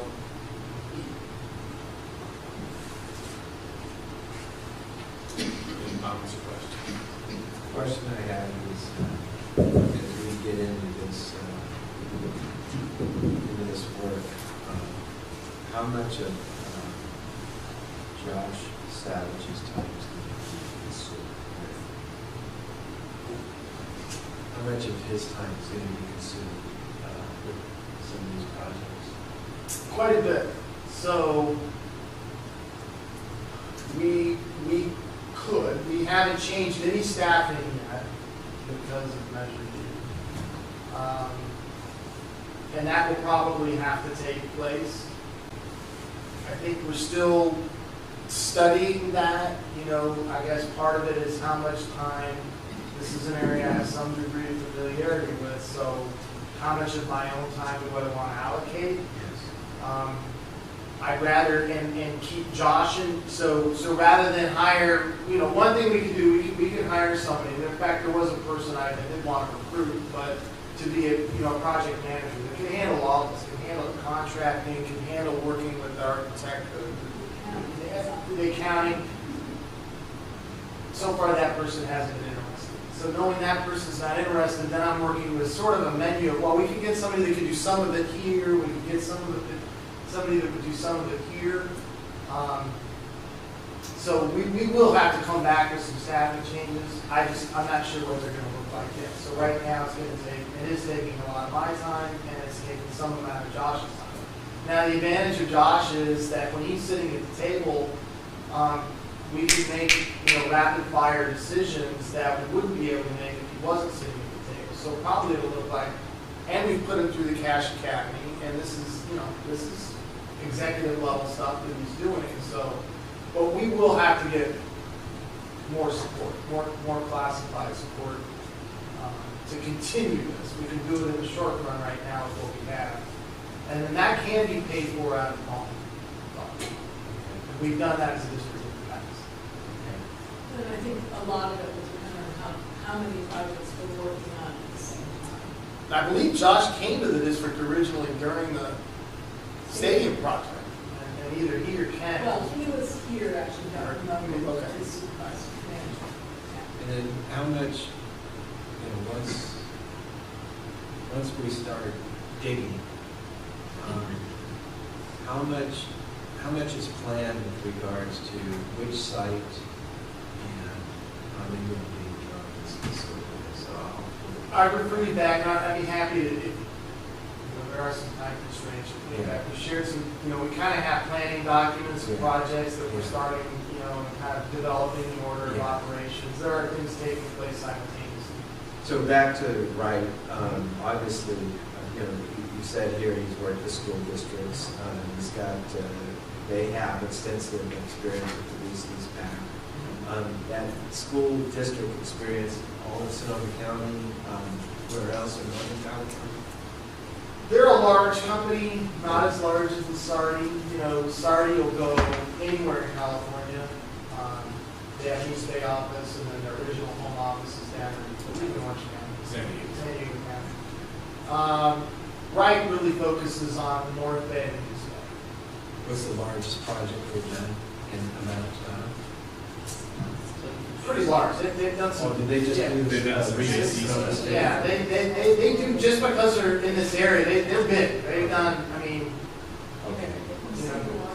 and And that was one of the things that we were looking for, because we're going to be asking the company to manage simultaneous projects over the next, 4, 5, 6 years. So they needed to have, there were some firms that we interviewed that I thought were great. They were just too small for what we were looking for. Wright's big. They've done a lot of work. I can give you a list if you want to go look. They've done a lot of modernization work in Mark West. They've been the contractor for Roseland. I'll double check, but I believe they did do Windsor and still work with Windsor. They did Windsor. Just toured the JC. the building that they did for Ross Valley and Community of Ross. We were there on Monday. They did a very joint use gymnasium down there, which is one of the things we wanted to look at. So they've done a lot of work. Okay. And everybody, all of their references. Yeah. Oh, well, and actually, they built the part of Rancho Cotty. They built the Rancho Cotty gym that's sitting there. They get to tear down now. They built Full circle. some of Thomas Page. I know they built the NU there. I'm not sure what else they built there. So they've already worked on this in the past. It's a good company. And they have a vested interest. They have employees that is in our schools. Sure. Fantastic. Right. Have a motion?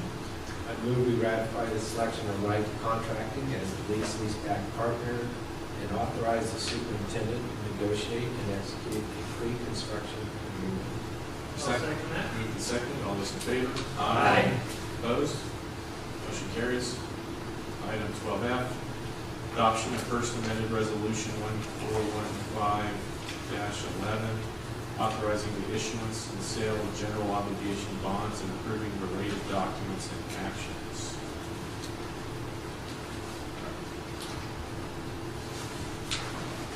So the big change is having both taxable and tax exempt bond in the sale. We had extensive conversations with our bond counsel and tax counsel, and their recommendation was to follow this process for anything that in the end would not result in ownership for the district. So I.e. a lease for affordable, or a lease payment to Sonoma State, or repayment of that lease. So those would be taxable bonds. So whoever's buying that bond would have to pay taxes on the proceeds. And obviously, the proceeds got to be higher, right? To the Well, individual. as we said, the interest rate is expected to be 0.8 to 1.5% higher. So Right. if a tax exempt bond would go at 4%, the taxable could be as much as 5%. So whoever buys the bond would pay double. But the plan is to pay off the taxable bonds in the first 2 years. So in other words, our financial advisors have studied this, and they believe that we can pay the $4 million off in the first 2 years, still remaining under the $49 cap that we promised the voters, and actually have a little bit left even for debt service on the tax exempt. That way we'll pay off the most expensive debt first, and then the tax exempt part will come along.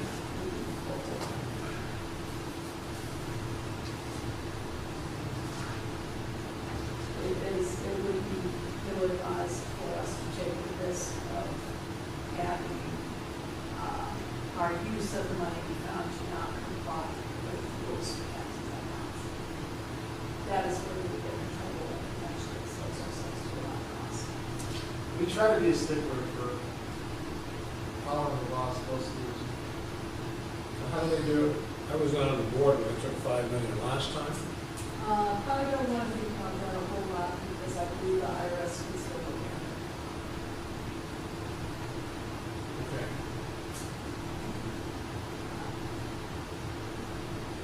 To some extent, the rules about use of tax exempt bonds proceeds is an evolving area.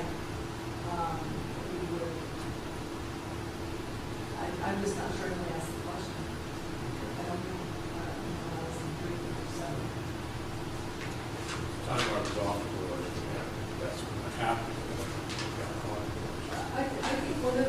there were other, this has been done before, for instance, Gold Ridge. What, the basic orders?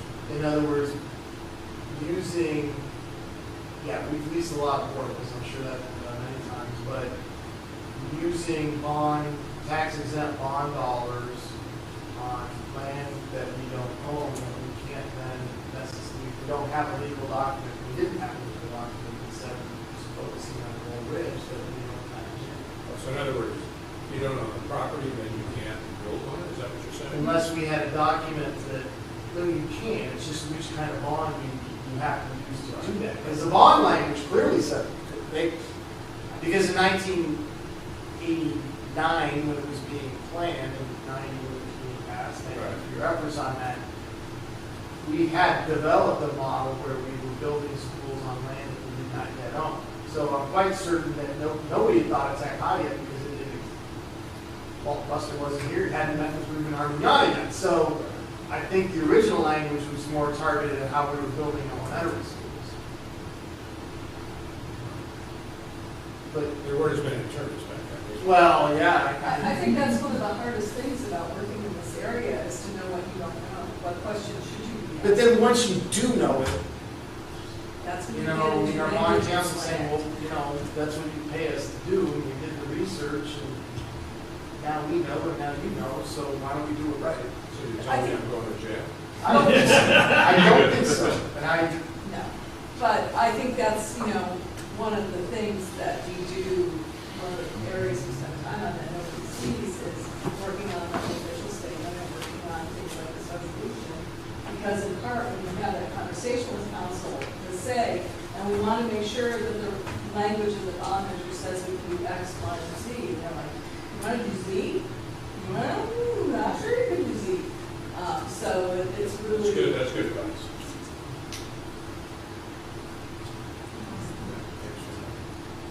Any other questions? Future reading. It's been my goal. very certain. Right. Do a motion, please? I move we adopt the first amended resolution 1415-11, authorizing the issuance and sale of general obligation bonds and approving related documents and actions. I'll second that. Moved and seconded. Roll call. Trustee Brown? Yes? Trustee Dory? Yes. Trustee Lawmeyer? Yes. Trustee Orloff? Yes. Trustee Wilson? Yes. Motion carries. Item 12G, adoption and revision of board policies and personnel series 4000. This is a discussion item. This was mentioned in our earlier workshop format. I encourage you to take a look if you'd like. If you want to, they're all there, they're all posted. If you'd like us to print you a set, you will. Our strategy in looking at them was to only adopt those that we are mandated to adopt. If we could change a shall to a may, we did. Those were probably our two primary looks.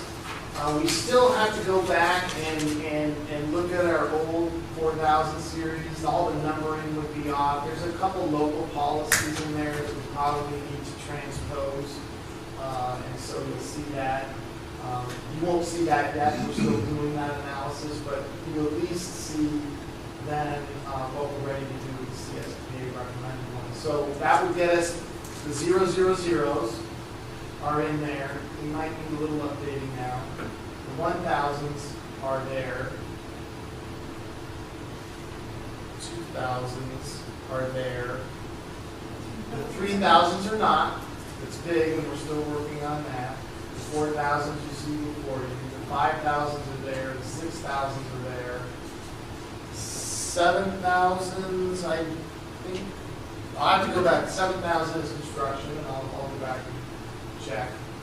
There is no 8,000, and then 9,000 is there. It's the board files. So getting caught up. It's just some of these ones. The 3,000 and the 4,000s. There's a lot of detail there to go through. Just like So business business services, when services. you're done, you gotta start all over. Yeah, we get the updates 3 times a year, and so any of the 4,000s would include all of the updates because we just go and take the latest CSP. Any questions? No. Okay. Item 12H, consider acceptance of gifts and donations to schools and districts.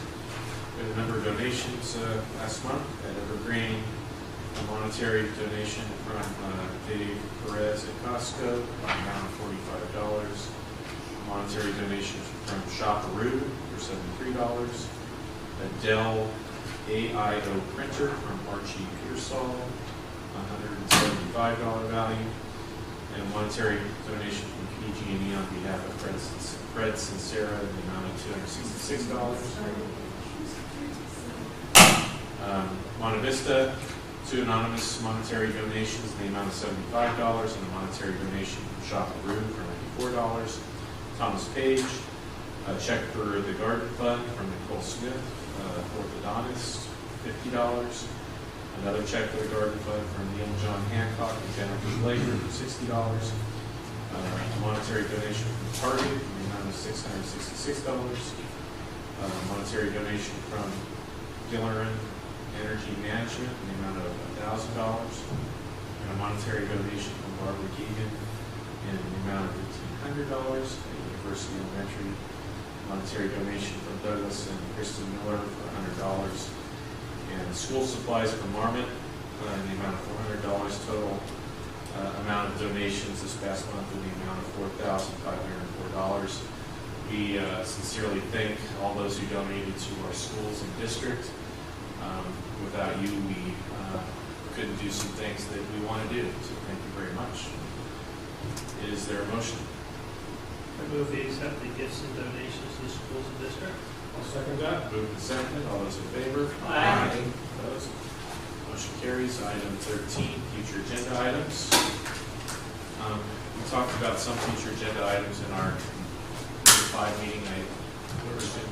Those have been taken. Are there any other future agenda items? I'd like to look at supplies that are lower income schools and see how we can possibly supplement those schools with some additional supplies if needed. I mean, I'm hearing things, I'm seeing stuff. I would like to, have the principals confirm that at our lower income schools, although Thomas Page too, that they don't have the rental resources that PTA that can make significant money. Technologies projecting $60,000 for the ITT this year. So if those schools are deficit in their supplies, then they're going to run school. I would probably argue that Thomas Page is not a really Okay. We did. They're no longer designated as other Looking at a report and some information, I've heard this come up. We can do that. What we've said to our bargaining unit, and we've said it every single time they brought it up, whether at the podium, in private, via email, you got to be specific. We need to know, what teacher, what's missing, what's needed. We asked, that to go through the school principal. There are times we've stepped in and funded. Yeah, we said, you're right. That's, that teacher's doing this program and they need that. I mean, you were giving me an example earlier today. I know we've done that several times for Cole Smith, and he's one of them said, okay, fine, I'll put it all down in writing. Well, we funded the science teachers here. Right. We knew that was a gap. That was it, that we realized, they don't have some of the supplies. We don't necessarily know that. So we redirected them back through their school site process. We can't do it every time. I said, look, it may be that we just identified the gap. Now we know specifically what the problem is. I know I don't want to turn this into the report, but I do want to emphasize the communication because several times, Ranch bodies come up and both the principal and office manager there said, we have that stuff. It's in that closet over there. Okay, well, then maybe we need to do a better job of explaining to our employees how to go about getting some out of the closet. It's a sad state, though, not just in district. I mean, you heard in Santa Rosa earlier this year, the same topic came up about, you have outside groups that help fund schools, And those schools that are in the more affluent areas are getting all the bells and whistles, and the ones that aren't in those areas are struggling. And there is that inequity, and there's, there needs to be a way to address it, to balance things out, but you're not going to have school A say, well, just because we made, $200 per every student in our school doesn't mean we have to give some of it to school B that only made $25 per student in their fundraising activities. So it's a tough thing. My oldest son's charter school raised $300,000 in fundraising last year. But that's so